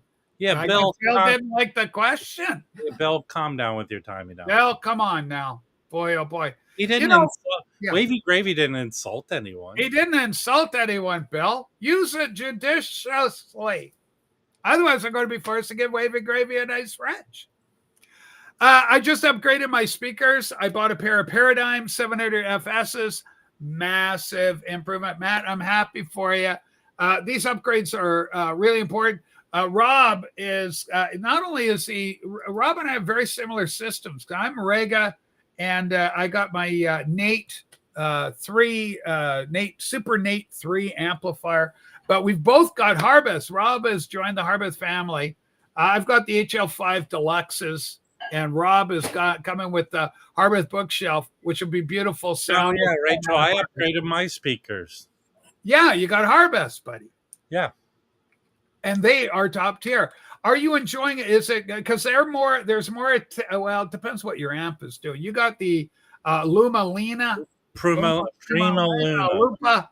Prima Luna 200. 300, 200. Anyway, that's a beautiful tube amp. And it probably the Harbeth will sing with it. They should go well together. They should pair. Rachel, I've been listening and I find that here's the difference. Yeah. Because I had the Klipsch. The Klipsch, they're bright. They're brighter. Klipsch have always maybe the Harbeths are more detailed. If I'm forced, they should be. They should be more detailed. Yeah. They are absolutely gorgeous speaker. Best I've ever owned. And they're the sound that I love. They are my Boston Acoustic A150s, which I love that sound so much. Back in the 80s, 1982, if you're interested. I know you're not. But anyway, 82 Boston Acoustics. These are the 2025 answer to those. But it's putting them on steroids. Like they are pumped. And these things are loud and right there. The amp really brightened up the Harbeth. Eddie Physical Media, the Rega Harbeth trifecta, Rachel Waxed, and Eddie's part of our family. Eddie is a Harbeth man as well. Eddie, we love it. Matt goes, thank you, Herc, because I love the Paradigm. I've been locked in my room for 3 days just rocking and rolling, playing the music. Now, Rob, what have you been spinning lately? Like for your own enjoyment, what have you been going to and popping on and going? I just feel like listening to this to enjoy. Well, yeah, most of my time spent cleaning and grading records and stuff. Yeah, so you can play a little music while you're doing that, right? Yeah. Well, I'm playing that music, the jazz shit. You don't like it. I don't dislike it. I don't dislike jazz. Okay. Actually, I really got to play my new. Hey, Rachel. Yeah, go. You know, I've been doing these videos with Grant from Grant's Rock Warehouse. We just did our third one. It was our first one because Grant had me on probation. Why? Well, I came up with this idea called no skips. Yeah. So these are albums that you will not skip any song on the album. Right. You love it so much, like Abbey Road. Just let it play. Right. So we did 2 that we pre-taped. And on Thursday night, we did a live stream of it. He allowed me out of probation, and it went really well. So we each picked 2 albums. The albums I picked. Are you paying attention? I'm paying the albums you picked, but I've got to also address Mac in the sorry, Mac, I got my Macs confused. Take care. Good. So the ones I picked were the Cars' first album. Okay, I love that. No skip. No skip. Although, well. No skips. There's not. I know. Well, you say that, but actually there is a skipper on that. No. Yeah. So, and then Jellyfish Spilled Milk, their second album. That's yours. That's you. You love that. And then Grant picked Utopia. I forget which exact album, a Utopia album. Yeah. And then he picked a Cheap Trick album, and not like an obvious Cheap Trick album. Oh, which album? I got the first 5. I think they picked their first one. He picked their first album. Oh, okay. That's interesting because that does have the first album. I do believe it's got I Want You on it or Surrender, but not the big one that came out, Budokan. I think that's the one he picked. Budokan's a lot better. But it went really well. We had a good time, and it always seems we're kind of simpatico because we go an hour, and we just freely talked without being timed. Yeah. And we just exactly end at an hour. So it went it's a beautiful concept. Yeah. Go watch it. It's good, people. Okay, please support Grant's Rock Warehouse and, of course, our beloved Wax. Yeah. Just been listening to the 2025 mix, Free as a Bird. I think it sounds fantastic. Well, they did a good job, I guess. Oh, hold on. Barry, are you buying that box? Hard question for Barry. Winston Boogie, obviously a big Beatles fan. But I'm going to get on CD, Rob. It's about $150 Canadian for on CD on compact disc compared to $600 for the vinyl. And I've already got the original. And keep in mind, these aren't finished sounds or anything. They're just working versions of the songs or rarities that they did back in the early days, kind of thing, right? Sarah, I want to commend Sarah. This little channel. I want to condemn Sarah. Don't condemn, commend. And I'm going to tell you why. This dear lady had, when I was there, we were there, and it was like she had 400 plus people watching her. 400 frickin' people watching her in action. That's how good she is. I love her. She's dynamic. She's charismatic. She's gorgeous. It's all working. Rob, as a trans woman of color, I could just only sit back and envy it, the way this girl works, her pulchritude and luminosity. Hey, Rachel, I've been to strip clubs too. Rob, that's horrible to talk about Goyles that way. Okay, Barry goes, Rob, I stream mainly now, Rob, but I might purchase the compact disc version of the album. I am a collector. See, she even giggles in a cute little goily way. Like that, I just love it. It's Rachel, that's like a girl. Endearing. Rachel, that's like a girl fart. What? Look, I can make her daughter laugh. This is a positive. Now, you be nice, because this lady, this lovely, beautiful lady, has got her daughter there. A little baby tomato. I think that's fantastic. Rob, how often do you find yourself going to your Boy Scout worthy? Rachel, everyone should drink more water. You really need to be hydrated, especially if you're yelling at people on the internet. Especially when we're yelling at you. Okay, this is a contrarian viewpoint. Yes. Brian, we got to get you. I haven't had you on. Can I sing a few lines for Brian? I'd love it. Here's the Patreon. Throw money. Just right? Can I sing a few lines of the song for Brian because he likes the original? Rob, I'd welcome that. Okay, here he is. Big This Is for you, Tokyo Brian. Oh my God, that was totally. If you are not watching and you've got the picture off, and you're in the kitchen doing dishes or whatever, and you listen to that is. There's no way you're going to miss out. That is completely capturing the essence of that recording. It was like John Lennon was underwater while he was singing it. Okay, Barry goes, I just started on the slimming tablets. What the hell's a slimming tablet? Isn't that what people who were caught in World War II chewed on to not divulge the information? I know what was that? They had rationing in England. Don't be having any of that. What do they call those? Zempic or whatever it is? A lot of celebrities are doing this and they're getting quite sallow, Rob. Like this is when you're everything sucks in. Like this. You get very sallowed. I worry about Maslow that way. Right. As another result of doing that, going on a high-speed chase to Des Moines. If you're involved with Des Moines, no one gets out of Des Moines. Hey, Rachel, I just got a text from Des Moines. Yeah, they're very worried right now. What's going on at Des Moines?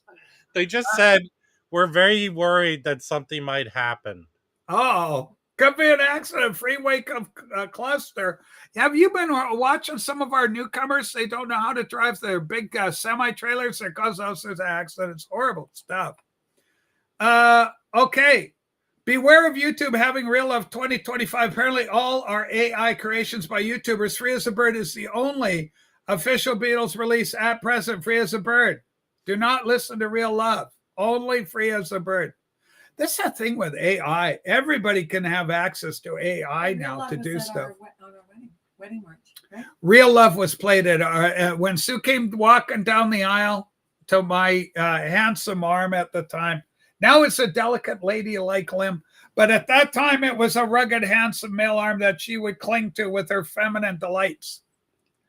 I could see in my imagination John singing into a megaphone with some effect. Very psychedelic, in my humble opinion.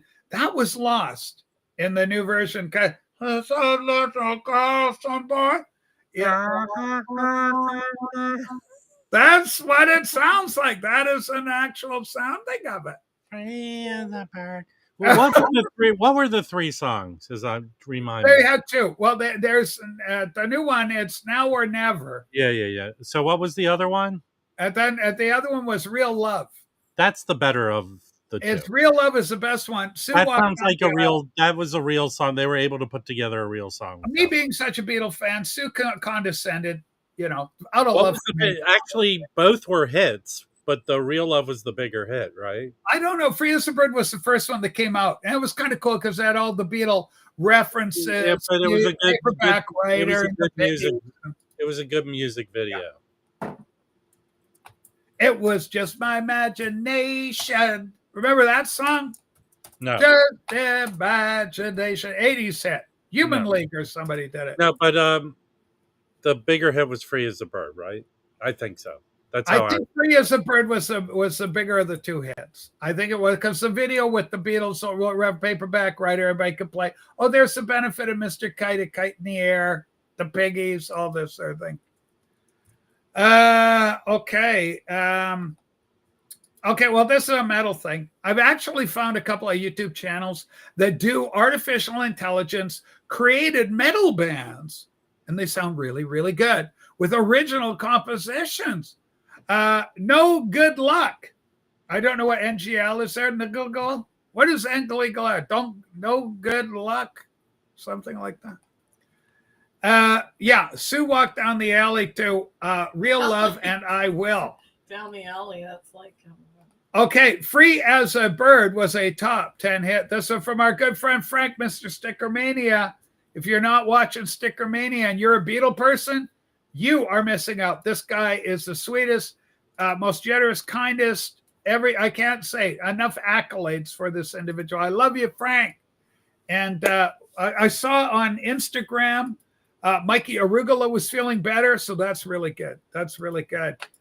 Okay, it's called ribellicis rage. It's a tablet form of the jabs and prescribed by my doctor to lose weight and help with the diabetes.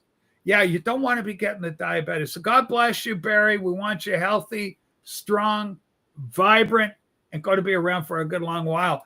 NGL, as young people are telling me, I'm very elderly. I don't know all the riffs that these young cats talk at. NGL is not going to lie. Not going to lie.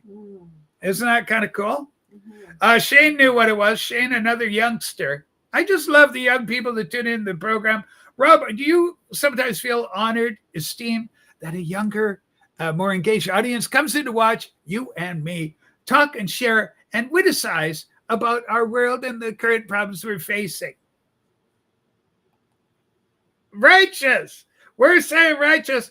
We can rap. Yeah, that's what we're fist bumping. That's another youthful thing we're capable of doing.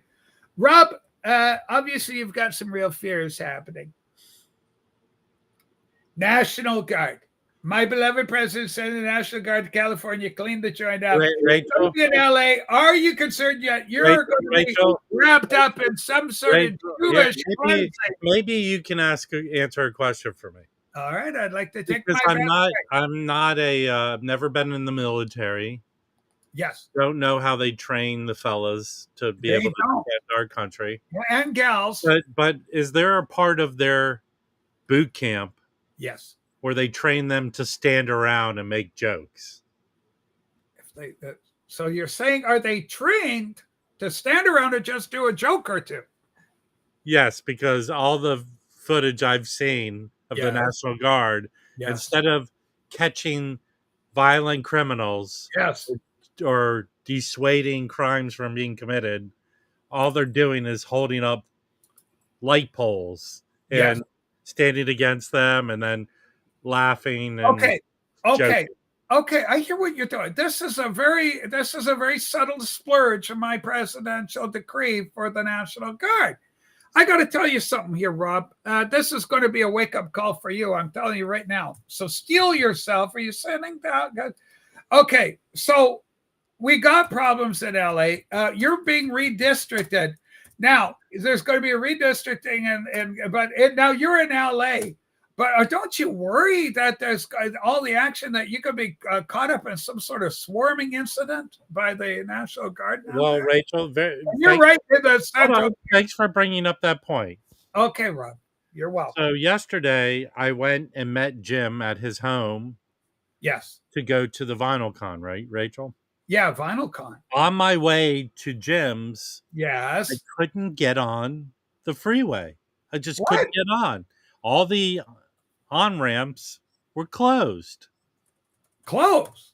They were closed. Why were they closing the on-ramps?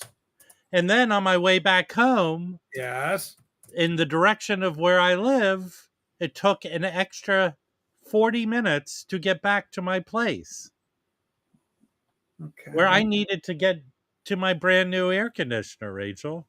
Wow. And I believe without any assistance from the National Guard, yes, they were doing criminally repairing the freeway, Rachel. They was fixing act of crime. Okay, I love the fact of God. I think it's fantastic they were doing a repair job. Freeway repair? Freeway repair. So Rachel, any protesting, any mobs, any acts of crime were dwarfed by freeway construction, Rachel. That affected my life. Okay, I got something that's going to affect your life even more. Are you finding, I am hearing reports that the streets of Los Angeles are practically vacant because all of, like half the population of LA is illegals and they're making themselves scarce. They're locked the doors, they're hiding away. And you could just drive a Chevy van down the street. Could you please report that to people in their cars? Because that doesn't seem to be the case. Okay, so you're saying this is the false reporting, the reports I'm hearing, there seems to be a counter narrative that's being drawn up by your fine self. Rachel, do you ever feel, in your mind, you seem to be a realist about the problems you feel are in the world? So many problems, Rob. Right, but as someone who's trapped in their trailer, yes, and so not real, being out in the world, yeah. Here's the problems I see in the world. I want to hear this, buddy. Traffic, number one problem. Are these in order? Hey, you could choose any order you want. Okay, but one of them's definitely got to be traffic. Traffic. Yeah. Going outside and feeling like you've entered the sun. Also, because it's so hot out, it's so hot. The climate. And then they forget to put ketchup in my bag when I ordered fries. Holy Rachel, are any of those? Can the National Guard help me with any of those, Rachel? Okay, Russell goes, guess what else? National Guard does not train for law enforcement. That's true. They need to. Traditionally, it's been a bad idea. The National Guard has a history of shooting people dead. So it's, there are some concerns. Rachel, you know what I'm going to do later today? Yeah. What are you going to do? I'm going to let my hair grow like to my buttocks. I'm going to wear a tie-dyed t-shirt and the bell-bottom jeans, and I'm going to run out on a college campus grasping a friend of mine who's been shot. Holy, so that's what I'm going to do later today. Rob, if that happens, I'll write a song. I've already got the melody. All right, I got it. 10 soldiers next coming. 10 soldiers said Trump is coming. That could be horrible. I love Rachel. I'm all in on Rachel, John. can I ask you a question? Absolutely, Rob. Does the National Guard receive any medical training, like to administer? Oh, yeah, they'll have their medical corps. Well, okay, Rachel, is there an aspect of the National Guard's medical training to deal with cankles? Cankles in New York? Here's the whole thing about cankles, Rob. They're vastly overstated, and they're often used as a negative on us goyles. Generally goyles because of our subcutaneous fat distribution. Now, Rachel, can the National Guard help us with an epidemic of bruised hands and makeup on them? Can they help us with that? Well, maybe not that necessarily, but I got to tell you something right now. Sazar is having the same problem. Traffic, it's hot. They also forgot to put ketchup in McDonald's fries. Rachel, you know who I met yesterday? Who would you met? I met Matt Penfield. Do you know Matt Penfield? Matt Penfield, is he a NASCAR driver? No, he was like the host of 120 Minutes on MTV. Oh. Kind of notable music. Okay. And impresario. Music journalist. Yeah, journalist. You should go watch the interview he did with Rick Beato last week. He tells a really good story of being befriended by David Bowie. It's really good. You should. Who got befriended by David Bowie? Matt Penfield. So Matt became friends with David? Yeah. That was a dream of mine. Too bad David died before it could ever become a reality in my case, Rob. Well, if the National Guard was around, they would have helped you with that. They could have ushered David towards me. Yes. That would have been incredible. Rob, you've met a lot of celebrities in your time, Mazzy probably being the biggest one. But who else have you encountered that you really kind of got together with and you become kind of pals? Brad Pitt. Brad Pitt? He's good. Chad Kasem. Chad Kasem's incredible. I saw the pictures. There's evidence, photographic evidence. And record collector news, Jim. Holy smokes, Sue. Speaking of eggs, something may have happened. I'm getting a flash report for the Rachel Tomato. Folks, you can buy Rachel an egg, and the beautiful Rachel Tomato. I've got 147 watching here. She gets like 400 people. She bought us 50 boiled eggs. Sarah, what the hell is going on with Sarah? She gave me $300, Rob, if you can imagine, like about a month. Well, Rachel, you have nothing. And Rachel, now this dear lady is so generous. Rob, for once in your life, Rob, Rachel, I am getting fed up. Okay, Rob, go. Rachel, when you get $300, you're supposed to remove an article of clothing. That's just an unspoken. Rob, that's going to happen at a later date. I've told everybody, once I get down to my Butterfield 8 weight, I'll be doing a complete episode behind the Patreon paywall. I'll be doing it in my slip. I'll be doing an updo, Rob, and I'm going to be holding a glass of gin. It'll be my Liz Taylor tribute, and I may wear a little makeup or something. It's going to be what's the famous line from the her cologne commercial? It was white shoulders. Diamonds. Yeah, well, wasn't it white shoulders? It was diamonds or something, wasn't it? White diamonds? Diamonds? Go look up can you, producer, go look up Liz Taylor? I know she did white shoulders. No, that's like that's some cheapo thing. Well, somebody did white shoulders.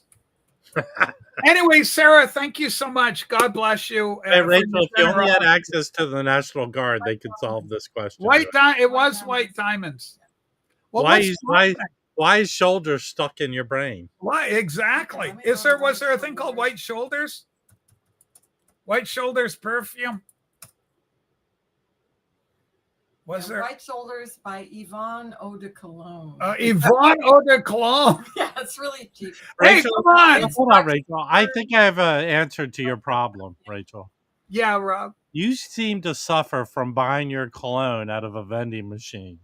That's oh my God. It's very drugstore perfume. Okay, listen, I don't want any more criticism about my beautiful white shoulders. Every gal in the 80s wanted to have it, and it was a direct successor to Charlie. Rachel, Charlie perfume. Rachel, I have the perfect name for Billiam's new cologne that's coming out. Yeah. Only available in Des Moines, by the way, people. Do you know what the name of it's going to be? Look how adorable I'm becoming, Rob. Do you know what the name of Rachel? Do you know what the name of Billiam's cologne is called? Okay, William's got one too. Yeah. Clammy hands. Clammy hands. That's horrible. Nobody wants to be grabbed by clammy hands. It can be such a hold on, Rachel. I think the people of Des Moines beg to differ.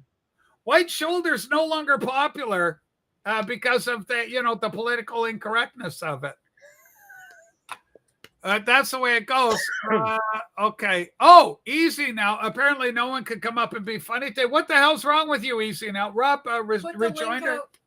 Hey, come on, Easy now. Get the hell up here. We need a couple of one-liners. Hey, I'm begging for money again. Isn't Easy now a medical doctor, Rachel? Just Easy. No, that's Aggie. Aggie out of Texas. I got to fight. Hold on. Let's see if we can get another child. Jenny, come on up and say hi to Rob. Rob, you're just Rachel, I have to leave. I have to leave in a second, okay? What? You got to go. Yeah, I have to get myself pretty to go out and where are you going to go? I'm going to go back to the Vinyl Con today. Are you really going there? And is there a chance that you're going to see your new pal, your new friend? Who's my new friend? The MTV DJ guy. Oh, I don't know if he'll be there. I just met him. I went up and talked to him for a bit. Yeah, but he could become your new pal. We're not hanging out with each other. Okay, Rachel, are friends with many or some other trans people? How are your experiences? Same or different? We're similar in so much that we've got this gender dysphoria, mental illness, I call it. But then we're different because everybody's got their own life to walk. Some people transition earlier. Some people transition later. Some of us become famous. Some of us do better at it than others. I believe I'm very successful. Rob has said you're one of the most successful trans women of color that I personally know. And of all the compliments I received, that's right up there, top 10. Okay, it'll take you a few hours to get pretty. If we're being honest here, Rob, how do you handle when a beautiful woman like this can evince some degree of criticism about? Obviously, she's suffering through some sort of itchy disease around her crotch region, right? Ew, gross. Rob, that is a horrible comment, and you should apologize for that. That's horrible. I'm so sorry. Hold on. I love how Sue was offended by what I said, but laughter couldn't stop coming out of her face. Sue, stop it.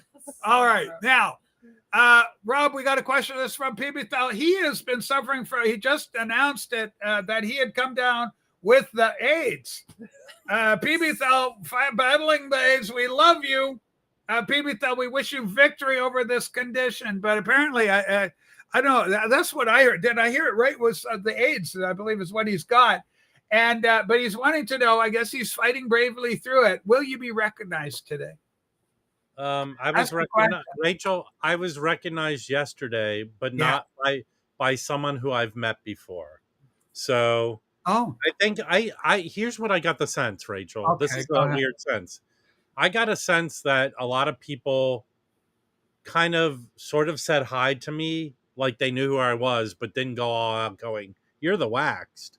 So I think I was recognized, but more in a friendly, non-conversational way. Does that make sense? Maybe you need to wear your hoodie. No, today. Your angry hoodie. No, I'm going to wear a tracksuit. That's the look. Listen, Sue. Yeah. There's a postage size stamp picture of myself on the front of a gigantic hoodie. We still haven't corrected that, have we? No, well, because it was so tiny. We got to get him a new one. It was like, regardless, I will dress in the uniform of the Wax today. We should send him a T-shirt with one on it. You know. Hey, Rachel, there's some people who are asking, and they wanted to get the cup because Harry's been using and showing it on my stream. Oh yeah. Oh, well, it's still available in the store, so we'll give a link to it. Anybody want to buy Rob merch? It's still available. You know what's not selling, and this is kind of hurtful. I take it personally, somewhat, is our Melody merchandise. The melodies are not selling the way I'd hoped. Rachel. Yeah. He lost. He came and went. He should not come back. What, Mello? Yeah. You're against Mello's return? I was never a fan of Mello. To be what? It's documented on your streams that I was never a fan of his. I feel like the host always the last. He's a walking. Yes. What do you call it? Take your time with this. It's not like hypocritical. It's like he goes again. The reality of his existence goes against everything he purports. What is that? That when you go, so let's put this in words that we can all understand. He goes against words that he supports. No, that's not what I said. But good on Ryan. That's what I heard. His existence, what he puts out there for the world, goes against the reality of his existence. Do you know what I mean? That's like hypocrisy, Rob. Yeah, he's hypocrisy. Okay, take a look at this. It's from Marty in Oregon. Listen, I used to think you were smart, Marty. It's about it's a nickname for vinyl. Come on, Marty, get with it. Okay, Rob, don't get him riled up. If anything, I would make some sort of Amish joke. The criticism, the outrage, the reprehension of the morality.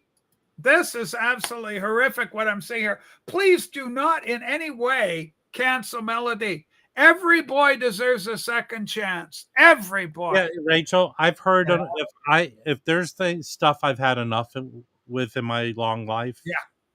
So I don't need to hear songs about the road and the light and going to it and all that stuff. Okay. Interesting. Okay, Patrick, here's the deal. Okay. Rachel was making disgusting jokes about you. Not me. I'm a defender of Patrick. I said you had the AIDS. Yeah, I didn't say any of that. Isn't that funny? So why are you coming after you, Patrick? Why are you coming after me? Listen, the only sexual offense I've ever made is to myself. Okay, is Ahoni and the Johnsons are your or anybody else's radar? Who the hell is Ahoni? No one's ever heard of any of these things, bro. They are not on my radar. My coffee mugs have no faces on them.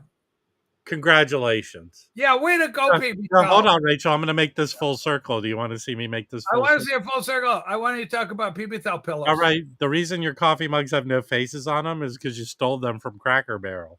Oh, my God, Cracker Barrel. And we talked about that earlier in the program with the rebranding. Okay, 90% of people on the internet have a criminal record and or are former law enforcement officials such as myself. Okay, because remember, I was a jail guard. Yeah. Hold on. I was on the side of right. I can only suspect how many crimes you've committed, Tomato. Oh, Rob. Sarah, don't listen to that kind of negativity.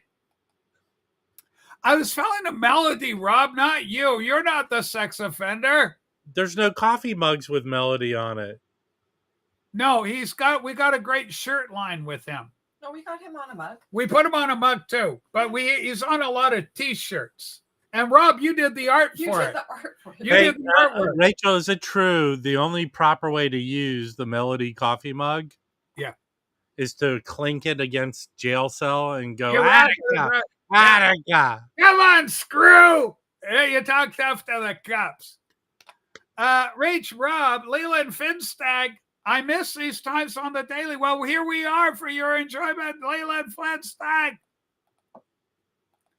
I've got a squeaky clean record as far as you're concerned. Wait, Rachel? Thank you, Sarah. Wait, did she murder JFK? She did not. RFK? Beautiful girl. Ladies and gentlemen, Rob's got to go. Let's get a replacement up here. Come on. This show ain't going to run itself. Boy, oh boy. If the charges were dropped, is it still on your record? No. No, it's clean. You have no record. If you have dropped charges, you got no record. I think I got a speeding ticket once. Yeah, I got those. The most speeding tickets I ever got, I was working for a delivery company, and they knew the car. So it was on the cops' radar, and I got more tickets with that car than I ever did anywhere else. I think outside of that, I got maybe one ticket one time. Vincent, Anthony and the Johnsons is now Honey and the Johnsons. Oh, yeah, right. I know what it is. They're on my radar. You know how I know about them? It's a transgender type band, Anthony. It's Mazzy did a thing on it like 4 years ago. And that's where I first learned about. Mazzy's got a number of their recordings. So full disclosure there. They aren't on my radar for myself. I don't care about that stuff. Leland, go watch my live stream from last night. I talked about the whole thing. It's there. Yeah. Go watch it. Support the channel. Drop charges do not mean it didn't happen. Well, sometimes it means it and sometimes it doesn't. It has to be done by a case-by-case basis. Sometimes they drop charges because there is no there. They got it wrong. Rachel, now who is this? Is this some sort of jackhole? This is the guy that likes to criticize Dave the pickup artist. Okay, then this person, you're fine with me then. He's a good guy. Okay, I spent a night in jail for not paying a ticket for letting my dog off the leash. The bail was $20, so you had to do an overnighter. Rob, you ever done time like Jim here has been solid? Rachel, if anything, I was able to talk myself out of a tricky situation. That's the closest I've come. That is a gift. That is what's called the gift of gab. Vital community. Okay. There are certain criminal offenses I personally cannot turn a blind eye to. Yeah, but here's the thing, PB Thel. Accusation and the whole PB. Listen, I'm going to tell you about Melody. The Melody situation, he feels that it was all because of the wife. He was going through a situation which she was divorcing and wanted to get rid of him. So in his testimony, according to him, it didn't happen. Okay. He says it didn't happen, but his lawyer said, you better plead guilty if she's after you with this kind of thing, because there's no way if you lose this, you're going to be gone. Well, but Rachel, you know this better than anyone else. It takes two to tango, and usually in these situations, both parties are wrong. Yeah, I don't think the ex helped him out any with this, right? I mean, look, does anyone desire to achieve the level of life that Melody has? I don't think so. I don't think anybody could. It would kill most people. If you have the power to change your life, he has not used it yet. What's the tricky situation for you, Rob, picking up the soap? This is kind of a hard question. Yeah, well, hold on, Rachel. You'll love this response. Okay. But you're right, Sarah. It's because your mom kept dropping it. Oh, Rob, this is horrible. This is like family relations. Speaking of family relations, this kid's like a son to me. Let's face back. Marty, you're so young, so sweet. And I'm so happy you drove home safely. Rachel. Yeah. Marty was hanging out with Mazzy. It was almost like Marty was a son to Mazzy. He's like a good uncle. But really, I'm here for the Rumspringa jokes. Rob? Cue Rob. Holy smoke. What the let me see. To say wanting to get? Yes. Okay, you know, Rachel? Yeah. When Marty was a fledgling Amish boy wearing his straw hat and cleaning up yak shit. Absolutely. He said, Mom and Dad, I really feel the calling to go to Des Moines. Wow. Des Moines? And they said, we have no problem. Go on your Rumspringa. How's that, Marty? That's great. Did everybody know what Rumspringa is? A roof ringer? Rachel, you really need to clean your ears out. Sue? Okay. A roof ringer. What the hell's a roof? Rumspringa. Rumspringa? Yeah, it's the rebellious period that young old order Amish go through. They I had no idea about this. Yeah, they I went when I was a senior. I went back and stayed with some Amish relatives in Ohio and went to a wedding. And some of the young guys there were everybody's in their barn door trousers and everything. And these young guys in their rebellious period, they were wearing corduroy pants. It was a big is thing. that rebellion for them? Yeah. Well, when you get really old school, what happens is a lot of times the guys will ride around they'll get a car sometimes in their rebellious, because you got to be because they're right. People. You got to be lost to be found, and sometimes, and this is a thing, or it was a thing, where young ladies would put a lamp in their window. Oh. And the men would drive by or ride their buggy, whatever, by, and they'd see the lamp in their window, and they would go up and fornicate. Okay, hold on. Now, speaking of fornication, with themselves? No, with the young ladies. Yeah. Hey, Rachel, can I respond to the Rotten Tomatoes comment? You sure can. What this one is so profound. There's three. Now, Sarah, what level of education do you need to make ass raping jokes in prison? Okay. Oh, Rob, my question to you. No ass raping. How often do I have to tell our guests no ass raping on the program?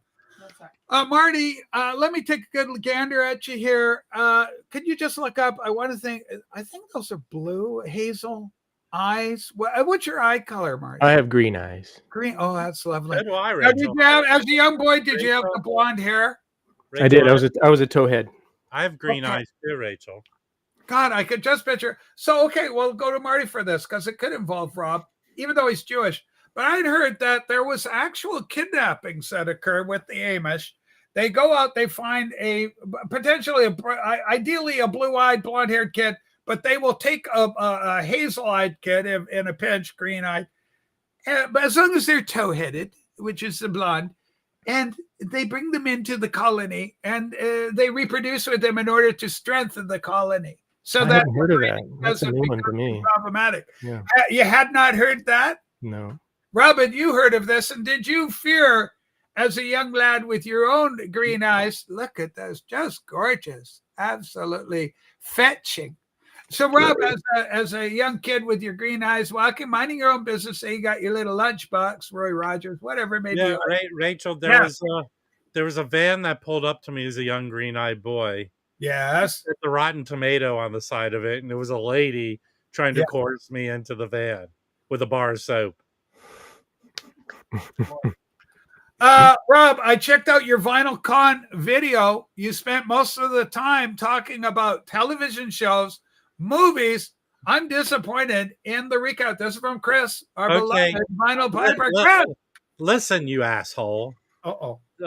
The first 40 minutes to an hour was me showing the records I picked up and talking about my experience hanging out with you there, you putz. Hey, Eddie. Holy smokes. Sometimes there is a sexual component to the program, much against my better judgment. But, we're all human. We have what's known as our sexuality. Marty, have you ever participated in the ritual known as a dry run? What, Sue? Come on, the dry run. Hey, Rachel, can you highlight the Rotten Tomatoes comment? Okay, we're going up to Sarah. I love you, Sarah. And Sarah very kindly gifting us 50 eggs today. Oh, nice, Sarah. That's very nice. She's amazing. This lady has given us so much money. We just love her. But anyway, so very, very. That's not the Raging Tomatoes comment, Rachel. All right, here we go. Raging Tomatoes, a beautiful Sarah. Here we go, Rob. I used up 2 whole boxes on your mom's gushing appreciation. Rob! Whoa. That is horrible. Marty, you're one of our people that has Hey, thanks, Marty. You don't hear any of that in the Amish. Wow, true. That is horrible. Okay, and this is a fair rebuttal. You've been rebutted. Pretty sure Rob has brain damage. Hold on. If anyone's an expert in brain damage, we hurt the ones we love. And the people we hate. I am sick to death of PB Thal's criticism of Sarge. Thank Sarge, quote, the simp for those things. Sarge is a free-thinking veteran. We thank him for his service. Serving the glorious United States of America, he's a card-carrying Democrat, proudly loving Gavin Newsom. Rob, response? All that dude ever proved to be was someone who's infatuated with the Rotten Tomato. Okay, and further difficulties for Rob. I don't need a picture. I actually have her there. So what do you call that? All right, we call that Dad. We call it Dad. Wait, Marty, are you saying that Sarah's mom is manly? No. You would be the dad, or the mom would be the mom. I was be her daddy. You would be the dad. Now listen, here's the thing, Marty. Rob is Sarah's stepdad. Stepfather. Yes. Okay, listen, guys, gals, can't we get along? Marty, you know how to talk to chicks, right? You have only one. The wife. Well, hold on, Marty. Hold on. You got a bunch of 3 daughters. You know how to talk to your daughters. 4 daughters. There you go. Yeah, I'm good with the ladies, I think. All right, not in a platonic way. Yeah. Rob, go ahead. What? Well, for yourself, you see, I feel you're not good at chicks. I have the art of conversation with anybody. I can talk to anybody about anything. Do you think so? Because I'm full disclosure, I'm going to tell, there is a phenomenon in this world known as the Cheryl. This is a lady. She may be minding her own business. She may be a barista. She may be a lonely bookstore clerk. And you're going to go in there. She might be a waitress at a cocktail bar. She could be a waitress at a cocktail bar. And for myself, with my lovely, trans girl brain, I could go in and I speak fluent girl, okay? With these lovely girls, I could Cheryl them up. And we'll talk, we'll share recipes and everything. It's glorious. But Rob, I noticed that when you come in and approach, it's just simply, you come in with, let's say you're buying some flossing. And you go, here's my floss. How much is for the floss? And then she that's 65 cents. So you buy your floss, your dental floss, and off you go, and that's it. Nary a word exchange.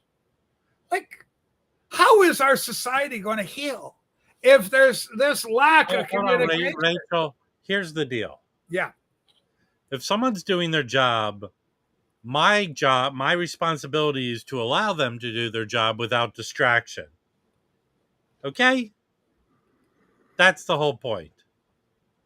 All right. Yeah, well, 3-word response. Right. You go to the side and wait for your spanking, okay? Oh, wrong. Okay, Marty, in the world of playful banter, I've heard spankings can be a lot of fun. Yeah. Rob, have you been involved in that? Marty, spankings? Rachel, I had 3 siblings. Yeah. When my dad and mom were together, when one of us did something wrong, the bell came off, and guess what happened? There'd be a spanking. For everybody. That wouldn't be good. Everybody got it? Yeah. At a one point in time. Wow. Then there was a time where I was a giant person. Yeah, and it ended right there. Well, I mean, my dad was a typical dad, hard, but he Yeah. was. Did you get corporal? I got corporal. Did you get the corporal, Marty? He was my dad was a spanker for a little bit, but then my parents realized that it wasn't really productive. No. But you know what? They maybe they stopped listening to James Dobson, so they didn't. Do Oh no! Let's get that. Oh, that guy just croaked. Yes, you did. That's why I bring him up. Hey Marty, I heard like a comedian who's very socially aware describe Dobson, like his experience with guys like that. Is they're usually very closeted people. Yeah, right. Like Dobson was a huge flamer who self-hated himself and became. It wouldn't surprise me. I don't know about self-hate, but it wouldn't come surprise on. me. You guys slander. This is slander, Marty. No, I don't. I'm not. Man deserve a trial. I don't wish him ill will in this life or the next. But I witnessed a lot of negative effects of his teaching. So, but we don't need to go into that. You know what? I have an impression. Okay. Of Rob. Rob. When he gets in the car, he puts on a little jazz and he likes to scat. Oh,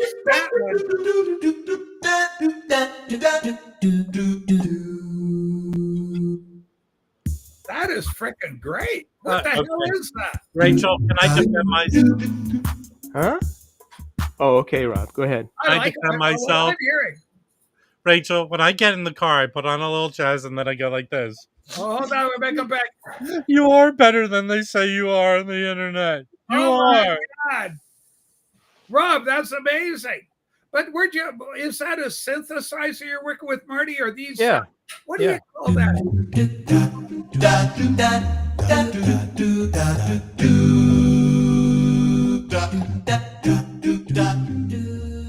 That is pretty good.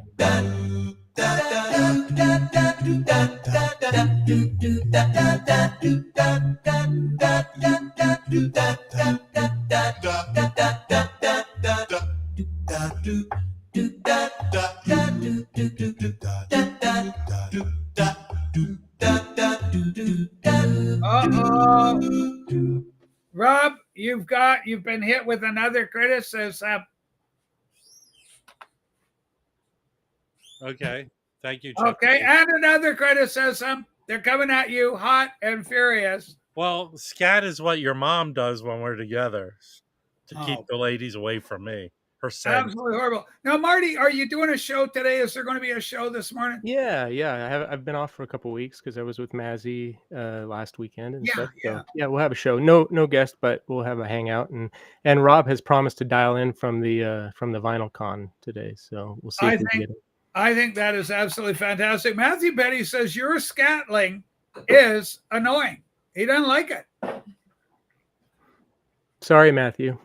Sorry, Matthew. We can't hit them all out of the park for you. Sometimes we have to do a ground ball. Okay.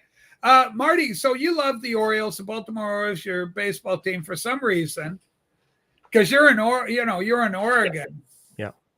So you're like an Owls fan or something. You should Owls. Be. Yeah. No, I like the Mariners too. They're just North America. Long story about the Orioles. The Mariners is my other than the Blue Jays, the Mariners is my baseball team. Yep, they're great. I love the Mariners. You got to root for more than one team. In fact, this year in the playoffs, I'm going to root for Detroit Tigers. My man BK Paul is in Detroit, big fan. So they're 1984 year of the Tiger. That's right, against the Padres. And that was their big win. Okay, you are in so much trouble, Rob. You know my mom Claude watches Rachel's show. She might not watch anymore with you joking about her like this. All right, your mom, I love you, Mom. And Rob is going to apologize right now. Can I say to her? Can I say hi to her? Apologize right now. I'll say hi to her in our own special little way, Rachel. Okay, apologize now. Don't. Sue, are you watching? Yep. Okay, stop it. Stop it right. That is horrible. That is a lady's mom out there, and you're doing with a grade 2 type humor.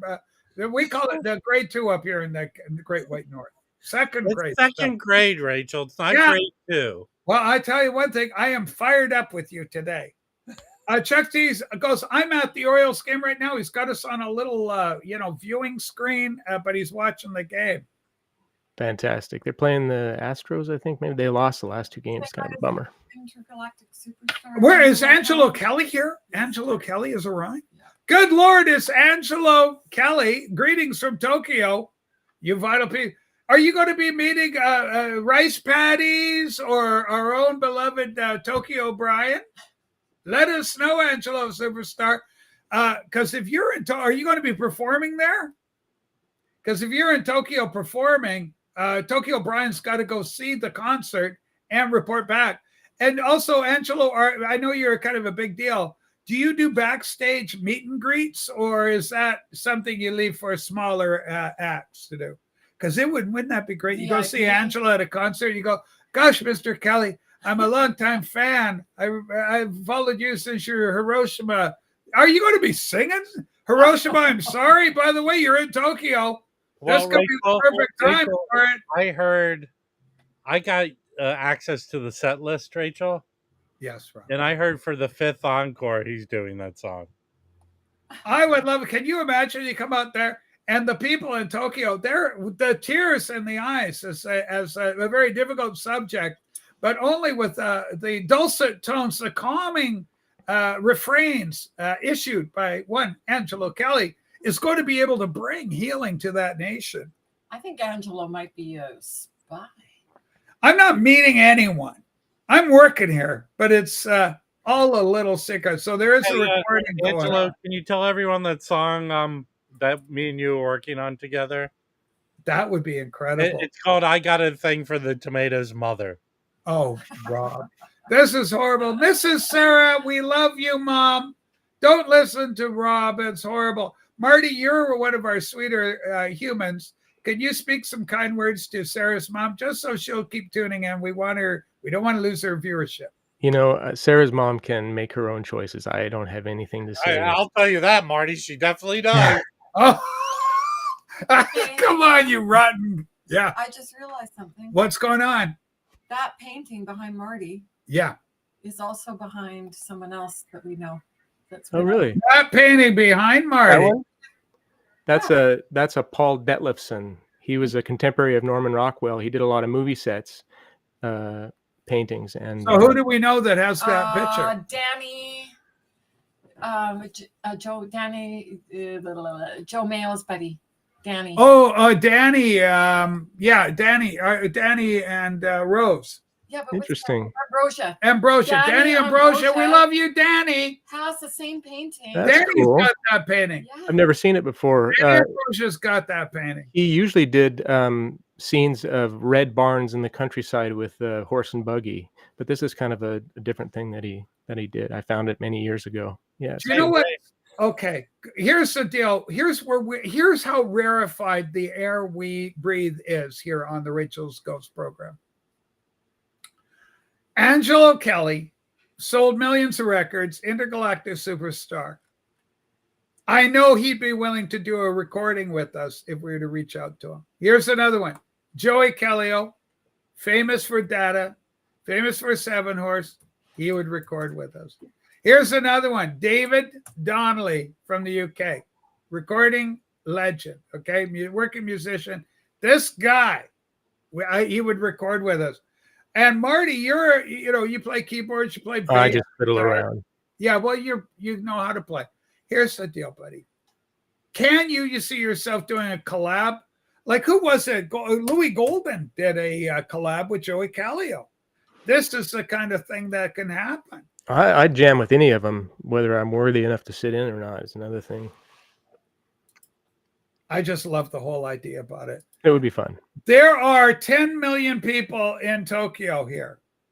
And then Tokyo Record Style says there's actually 37 mil in Tokyo proper. Okay, 37 mil. Chuck says, no, it's 100 mil. He sees the 37. He's raising it to 100. That's 100 billion. 100 billion. Absolutely. Absolutely. So there's so many Japanese living there. It's amazing. But it's a big time. You ever been to Tokyo, Brian? I mean, Marty, sorry. No, I'd love to go, but I've never been. That's one place I haven't been. Forming a new super band. Yeah, we just need a toad. Rich, my foot would record with you anytime. I love that compliment. Can you imagine it just be tapping right alongside? And, just perfectly, just keeping the rhythm at the beat. Because he's a drummer. I take Angelo. Angelo, I take you however I can get you. Well, didn't you and Mazzy have a toe off? I didn't toe off with Mazzy. Didn't you show Mazzy No, feet? no. Hey, question for Angelo. Is he going to be playing at all this December or November in the UK or Northern, Ireland at all? I think he usually just tours Germany. Germany. He's big in Germany. Oh, right. Okay. But so, I don't know. He probably does some work in Ireland too. But Germany, Michelle's going to be over there this Christmas. The Kelly family made their fame in Germany because they did I guess it would be called Schlager style music, folk pop music is what the family did, and that's where their claim to fame was. Okay, and so they've got a huge following over there, just like my beloved Handshake. And what I can't believe, from what I understand, Angelo, although he's met Heino, he's never met the legend that is the young boy known as Handshake, who launched 1,000 ships. They say his voice launched 1,000 ships. I would, okay. Oh, Sue, what's this all about? What I are get you the most observant for? For noticing this painting is the same as I saw you posted the link, Sue. That's cool. Yeah. Check that out. Oh, did The like a video link to evidence Joe is Mayo's there. show so you can Yes. see the picture? Yeah. Okay, where's the link? Let It's me put it up. Let's see what we got. You go in there and have a look. Oh, okay. Hold on. I got to go over here and look at it. Hang on, everybody. We're going to see this background. Oh, okay. Hold on. We'll wait for him to move his head a bit. There. Okay. Now we're going to do this for everybody's collective edification. This is our feature known as background video pictures. There's Danny. Sure enough. Look at that. And there's the picture in behind. Sue picked up on it. Nice catch, Sue. Wow. Yeah. I've never And a seen big that shout before. out to Joe and Danny. And since we're there, Sue's put the link. Make sure you subscribe to Joe Mayo. He's a good friend of ours. We love Joe. Very cool. So, okay. So you're not going to have any scheduled guests per se, right? No, not today. Okay. My tour starts in February. We're going to be going to Germany, Austria, Switzerland, Netherlands, Denmark, Poland. Wow. Mainland Europe. God, I'd love to go over there, except I feel I'd be arrested as soon as I step foot over there for, off-colored comments. But I would say this. When you're in the Netherlands, try and reach out and make contact with Handshake. Try and get a picture of yourself. Oh, that'd be and great. if you could get an autograph one with you and Handshake. And I would, holy shit, you want to talk about a money in the bank. Handshake doing a record together with Angelo Kelly, the talents together. Is he still alive? Oh, yeah, very much so. Very much so. So I would just love that. Handshake is actually even younger than our beloved Mazzy, who just turned, 87, something like that? 86. 86. Yeah. So congratulations to Mazzy. He's not here today. I suspect he's out with the alpacas. I think so. Yeah. Okay. And Jens goes, you're in bloody Denmark? It's just over the damn bridge. Well, get over the bridge, Jens, and get in to see Angelo. I bet you it's going to be hard to get a ticket. That would be the other problem. It'll be sold out. The way tickets sell out nowadays, it's going to be hard to see him. I'd love to see him. Mm-hmm. It makes me envious now. I wish I lived over in Europe so I could go see Angelo live. Then I'd have the meet and greet at the table. I go, gee, Mr. Kelly, I'm a big fan of yours. Anyway, I think that kind of thing would be great. And hey, Rachel, you know what would be Yeah, said? bro. Yeah, what would he say? I'm curious. What would he say? Security. So, looks like we got a live one. Holy smokes. It was a trans man. It was a trans man. That's Dave Chappelle. Of course, he got attacked by a trans man on stage, came out with the one-liner. Because it was a trans man. He gets tackled. I know, it's got some good humor in that. But I'm excited about you. I'm happy about Marty's return. You were talking about even doing a show later in the day on Sunday. Was I? Yeah, I did one later in the day a while back, a little bit. I don't know. I find it hard to. You can just sit and talk. You got so much practice at this, and you've got such a good well to draw from. But I would probably do more streams if I could talk more. But I run out of things to say. Well, it's very easy to do. So you just got to keep going along. We got security, Rob. This is full disclosure. You know, you go to some drugstores or maybe a convenience store, there'll be a picture. Don't accept dollar bills from this character. A lot of them are trouble. We'll have a picture of Rachel at the door. Don't let this person in. Notice it's all in uppercase there for that. Horribly hurtful, but understandable on some level. Understandable. So we do get that. Rach, who is Danny, and what does the picture of the painting say about him? Danny's absolutely Ambrosia. Him and Rose they're the two sweetest people you ever go to meet. Danny is a regular with Joe Mayo, kind of his Robin to Joe's Batman. Rachel, I found another picture of a guy with a train behind him. Okay, I'm curious. Oh, for the love of God, Rob. That's Thomas the Tank Engine, and that's William. Oh. That's horrible. I'm sure that's not real. Is that I don't know, Rachel. My world is right side up, upside down. I don't know what's going on. Okay, what's happened, Sue? What's going on? Explain for the audience. The one in Concert Buddy tried to get in the. Can you put on another link? Look, Concert Buddy, try and join us. You trying to come up? We're going to get you, Concert Buddy. We love you. Try and come in here. He said that one, the one that he tried, didn't work. Okay. Try that one. And God bless Sarah. Again, Sarah, thank you so much for your very kind gift.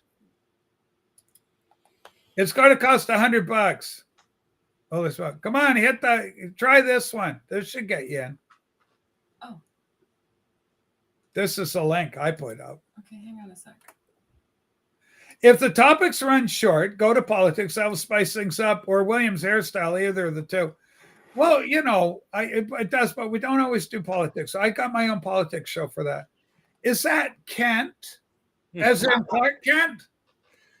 No, Rachel, I keep pleading with whoever Vinyl Community Casting is. Get William up here. Vinyl Community Casting, do you know who he is?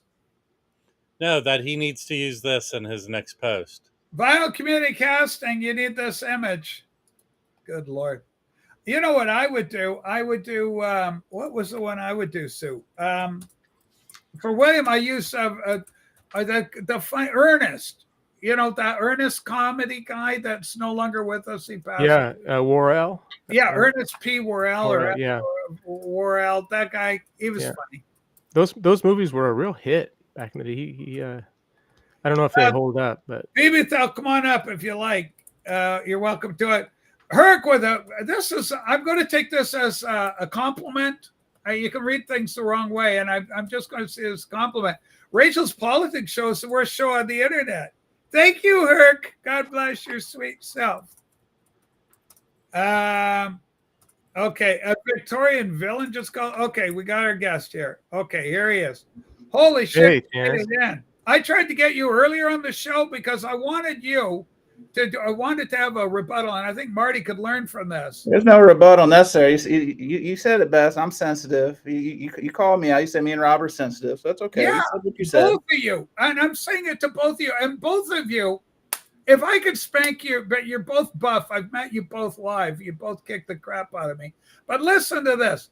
The thing is that we know these kids. First of all, there's no such thing as bad boy. Let's make that clear. But apart from that, we know they cause their troubles. But guys, I better go big on this for the appeal. Guys, these kids, if you are able to take a few of their slanders, turn them around with a message of love and acceptance, and dare I say forgiveness, these kids are going to turn from bad seeds into beautiful apple trees. both of them. And William, I see it already happening with William. I'm seeing improvement. And Young, Jim, God, don't even get me started. Sweet Spring Hill Jim. No. That little lad is night and day. Night and day. Let's not even mention Fred C. Dobbs. That's been a complete turnaround. No. We're seeing healing, we're seeing unity, and we're moving forward in what I call love, Chance. We're moving it forward in love. I'm glad you see it that way. I still get my name dropped. I think you're feeling the love. Rachel, has someone accepted the term the chlamydia of the VC?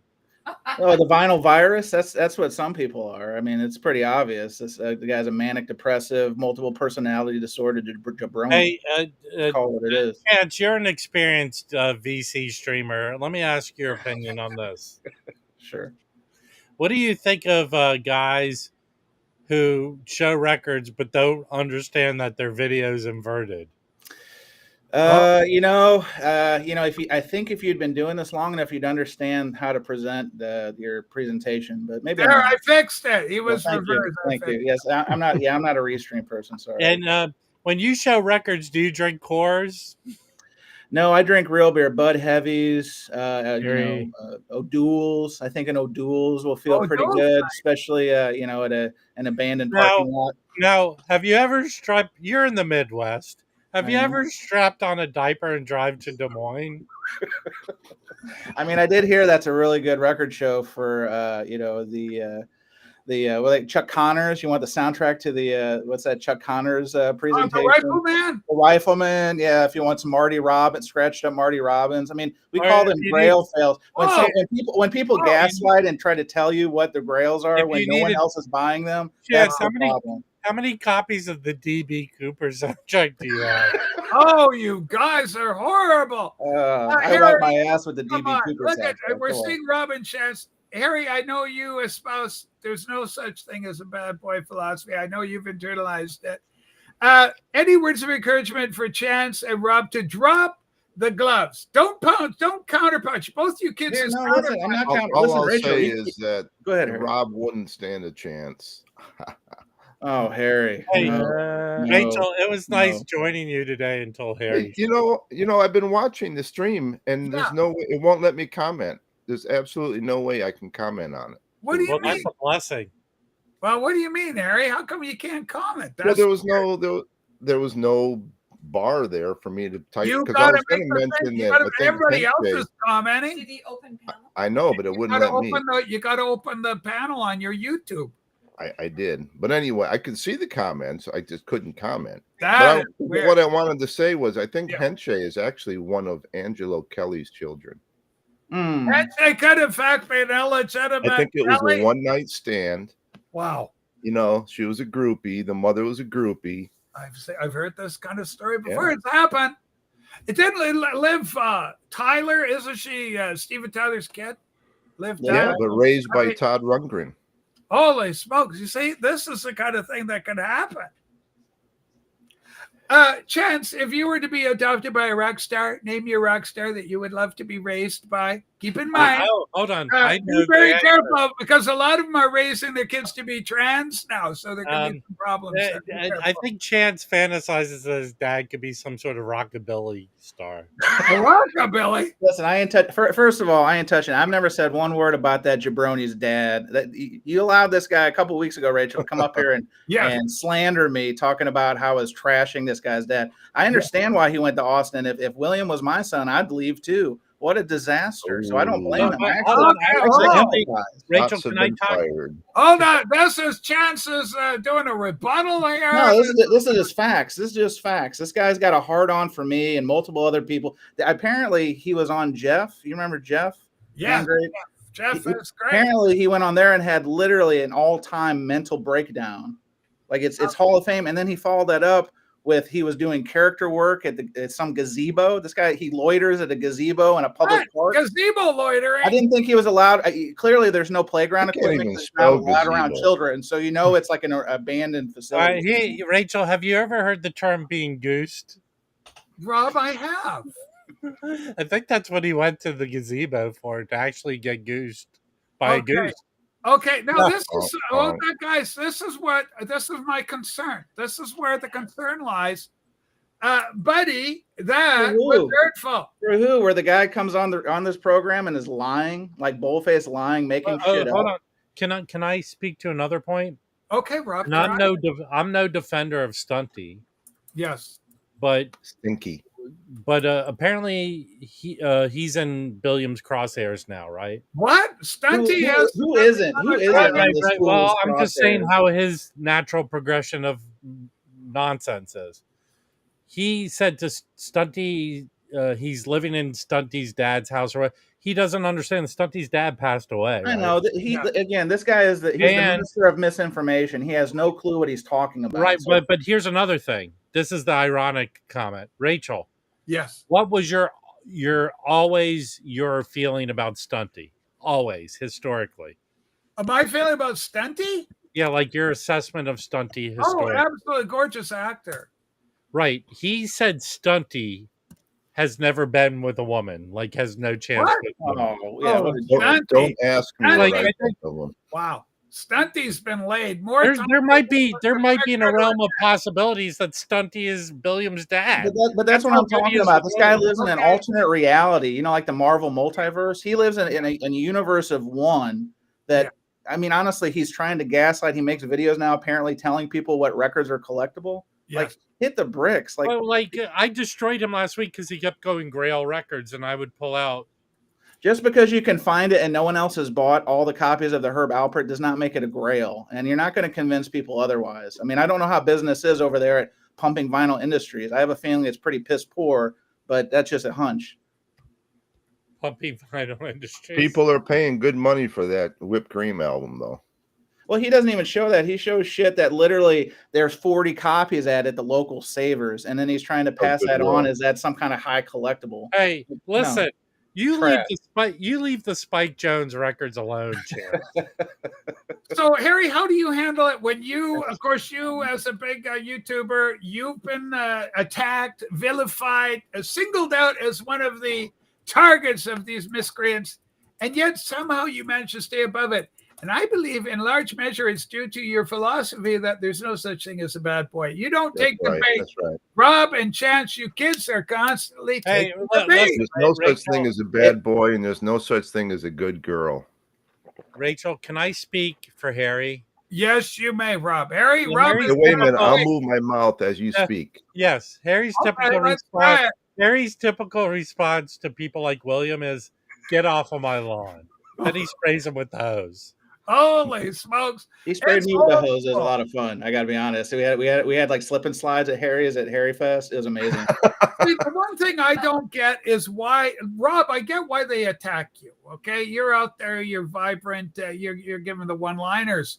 But Chance, you always seem like the nice, and you are. I've met you. You're the nicest, down-to-earth guy. Wouldn't hurt a fly. It's a big ruse. It's a big ruse. Jet, you're the nicest guy. It's the same as Mark Glassman. Why go after Mark Glassman? I just have no idea. Okay, we got a new kid coming in. It's a birthday boy. Let's bring him in. I will say happy birthday, kid. We're going to put right in the middle as a birthday boy. Oh, no. Okay, what's going on? Why the negativity? Yeah, wait. Why aren't you at Denny's getting your free breakfast? Yeah.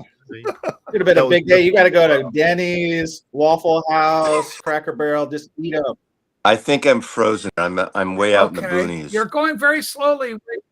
You're really starting to look your age. Mazzy, happy birthday. I'm going to sign off. Well, happy birthday. At least you allowed us to say happy birthday. Come back. Happy birthday. There he goes. I love that kid. But he just doesn't have the reception. Rachel, all I have to say is a half-assed appearance by Mazzy is better than a full-assed appearance by Billiam. By any appearance by Billiam. I thought this was a safe zone. What happened to this being a safe zone? What do you mean? This guy's featured every week, espousing lies, yelling.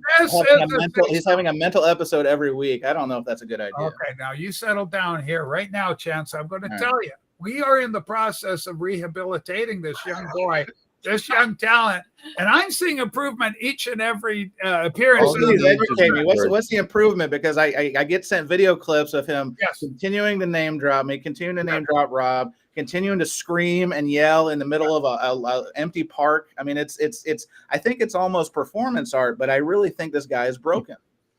Okay, but if he's broken, all the King's horse, all the King's men, except they didn't bring Rachel's ghost in on the case to put Humpty together again. I am healing and mending this poor boy. He's out in the wilds of Nebraska. For the love of God, he's on his way to Des Moines, even as we speak. I mean, so Rachel, you probably didn't see it. He went on Jeff's show the other day. Yes. And Jeff pulled it down. I give credit because Jeff didn't want to advance the perceived descent into madness. But he was speaking in tongues. He was so frothed up. He had a lather. He was so mad at the world. Why did Jeff let him up on screen? Well, because allegedly, I didn't see this. Allegedly, he was spamming the chat with his 40 different alt accounts, and so finally Jeff had enough. It sounded like, had him come up there. Stunty went up there. They were trying to talk some sense into him. He's speaking in tongues. He's got foam coming out of his mouth. Yes. I mean, complete disaster human being. D is for disaster. I know you're not a believer. I know Marty, you're not a believer. I know Harry, you're not a believer. I know Rob, you are a believer. We're talking demon possession. I think there's a clear manifestation. Grail, we got a Grail alert. Listen, I just found this. What is this record?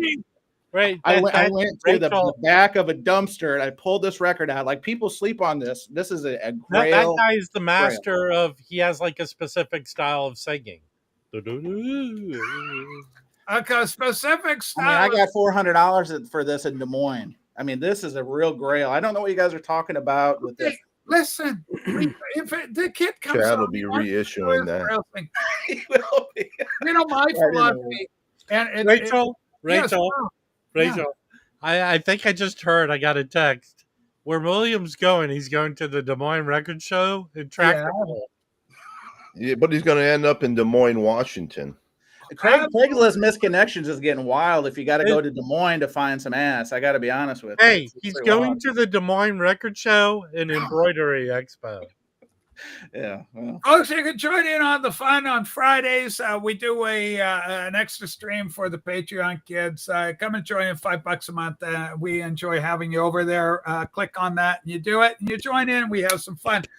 Also, we are doing eggs. I want to thank Sarah again for buying some eggs today. Now, Rachel, so, Chance, I'm so happy to have you with us today. It's been a while since we've seen you. It's been a heartbeat, and it's doing good. How's the show going? Are you still enjoying doing the live stream experience? Because you got your partner there. You teamed up with Too Many Records or something. There's another talent out there that you're doing some work. Marty talked to Matt Kessler. You're getting us confused. We're both, very facially challenged, facially divine men. It seems like you always have a guest host, though.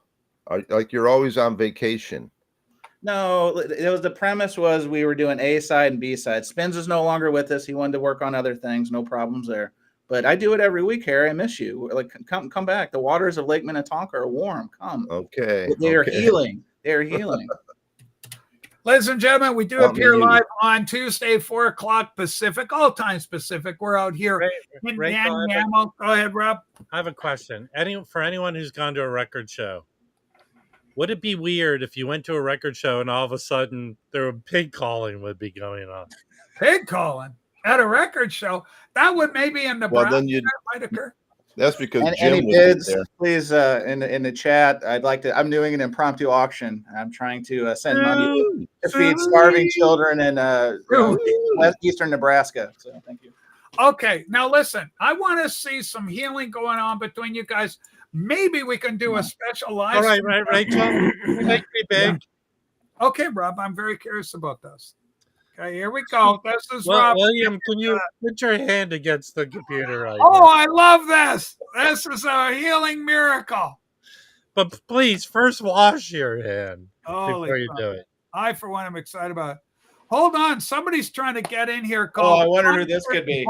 Is this the mental patient from the restroom at the Des Moines State Grounds? Probably. Okay, this person is not showing themselves. They are only known as concert, quote, bully. Oh, that's exactly who it is. Hair Club for Men president. Yeah, let him. Oh my God! Let him up here. I'll smash him. I'll smash this guy. Hey, Rachel, he's not only a client, he hasn't paid his bill yet.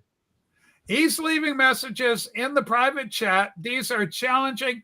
For some reason, William had a falling. This is why even further evidence is the redemption arc. Okay, let's call it what it is: a redemption arc for Spring Hill Jim, because William and Spring Hill Jim are at odds with one Rachel. This is how insane this guy is. So Spring Hill Jim, I have no issue with Spring Hill Jim now. He's seen the light when it comes to. Yeah, he's a good boy. Well, I don't know about that, but he's a good boy. He was under the spell of the Flipper, because Flipper was spouting out all these lies about all these conspiracies, to the point where Spring Hill Jim said some unsavory things about me. I've put those in the past, but this fool.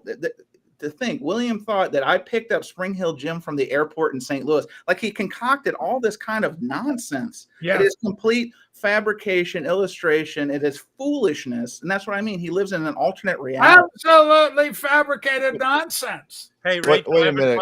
Marty, would you quit interrupting, please? I'm having trouble hearing the rest. He can't even hear. Keep it down, Marty. Yeah, sorry. I have a question, Rachel. Go ahead, Rob. At the Iowa State Fair and Record Show, do they have deep fried gospel records? I hope so. Hey, listen, I've worked hard with this William case, trying to redeem the boy. Marty, do you think there's hope? Because I feel there is for this young man. Well, I'm sure it's frustrating, but it does, Chance, it does, and Rob, it does mean you're relevant in some fashion. No. It'd be one thing if it was Matt Kessler talking about us, or somebody who actually had a following. The only people who follow Billiam are the escapes from the mental asylum, or the sweaty James in Australia. It's the usual no hope dopes. So, well, I could only hope to be trolled by William. Hey, Marty, no, be careful what you ask for, because this guy will not let up. He has a massive hate boner of biblical proportions. It's unbelievable. Hey, Marty, I'm not bragging, but here's the scenario. Hold on, take this. What the hell is this? Rob, this obviously concerns you. Did you puke in your mouth a little bit there, Rob? Yeah. Hey, I had a good one, Rachel, and you made me forget. I'm sorry, but this is breaking news. No, Rachel, word on the street is, and Jim, if you're here, you can be honest. This is a safe space. The word on the street was, they were going to get together, and I think Jim realized what a psychopath that certain people were. Yeah. Apparently, and again, I've read this, so who knows? I'm going to use the word allegedly. Allegedly. It's all alleged. But Billiam was talking about how much lubrication to bring to this meetup. Who talks like this? Hey, Harry, can't wait to see you in a few weeks. You're gonna bring the KY, the baby oil, baby oil, KY jelly. That's unbelievable. What a fool! I mean, clown stuff. Okay, hold on. Now I don't know too much about Rob. Go, Rachel. Can someone answer this for me? Is it true that the Des Moines Record Show has a Don't Ask, Don't Tell policy? I'm told they turn out the lights in the men's room, and you go into the stall, and three knocks needs mouth play, and two knocks needs back play. So what the story is allegedly. This is all alleged. It's all alleged, but it tracks. It tracks. So, but Jason Rojas is involved. No, he's a good friend of yours. Yeah, I don't want to speak on any of that stuff. I don't know because I'm a Jason, me, you are Stunty, Jeff Gasmask. It's the usual people like that. William, he needs to have enemies. There are certain people in life that have to have a permanent victim mentality, and he's one of them. Hey, Chance, I have a serious question for you. Sure. Because I noticed that guy who seems to be a very nice guy, the Americana Sam dude. Oh, yeah. Let's talk about that. Go ahead. Okay, so he had made a community post that he, again, which he shouldn't have had to do, that he apologized that someone came into the chat and was being very, very inappropriate and blah, blah, blah. Do you believe it was our friend that did that? It's hard to say. I mean, the reputation fits, but I'm going to say this. So what Rob's talking about, and I've talked to Sam about this, is Sam was streaming earlier in the week. Somebody came up. I guess he made the mistake of throwing out a public link. You can't do that anymore because these savages will come and try to. You got to be very careful. And Rachel, you'll remember this. I believe your first show was taken down by this. Someone came in Sam's chat backstage.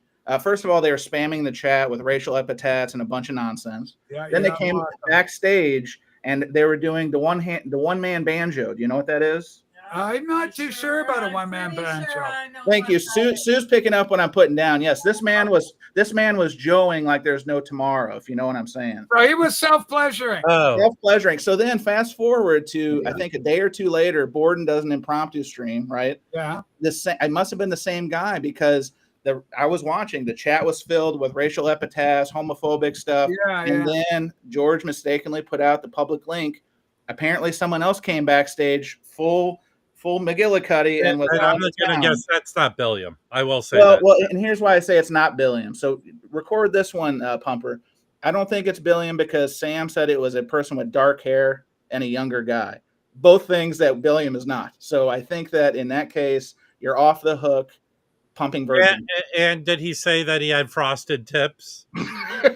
He had a frothy mouth, but I mean, here's the deal. Here's the deal with the back. Like I got fooled too in the early days because until you know how to work the medium, they come in. You just got to make them decloak. I got to know who you are, what's going on, and it got so good eventually where they even knew, and they'd be walking around naked. I'd see them running around naked backstage with the camera down, just waiting for me to bring them up at some point. I mean, it was just nonsense. But you learn a while. So even now, lovely Sarah will come in because she always comes in. I was going to ask you, was it Sarah? No, Sarah is a you beautiful brought her up on screen.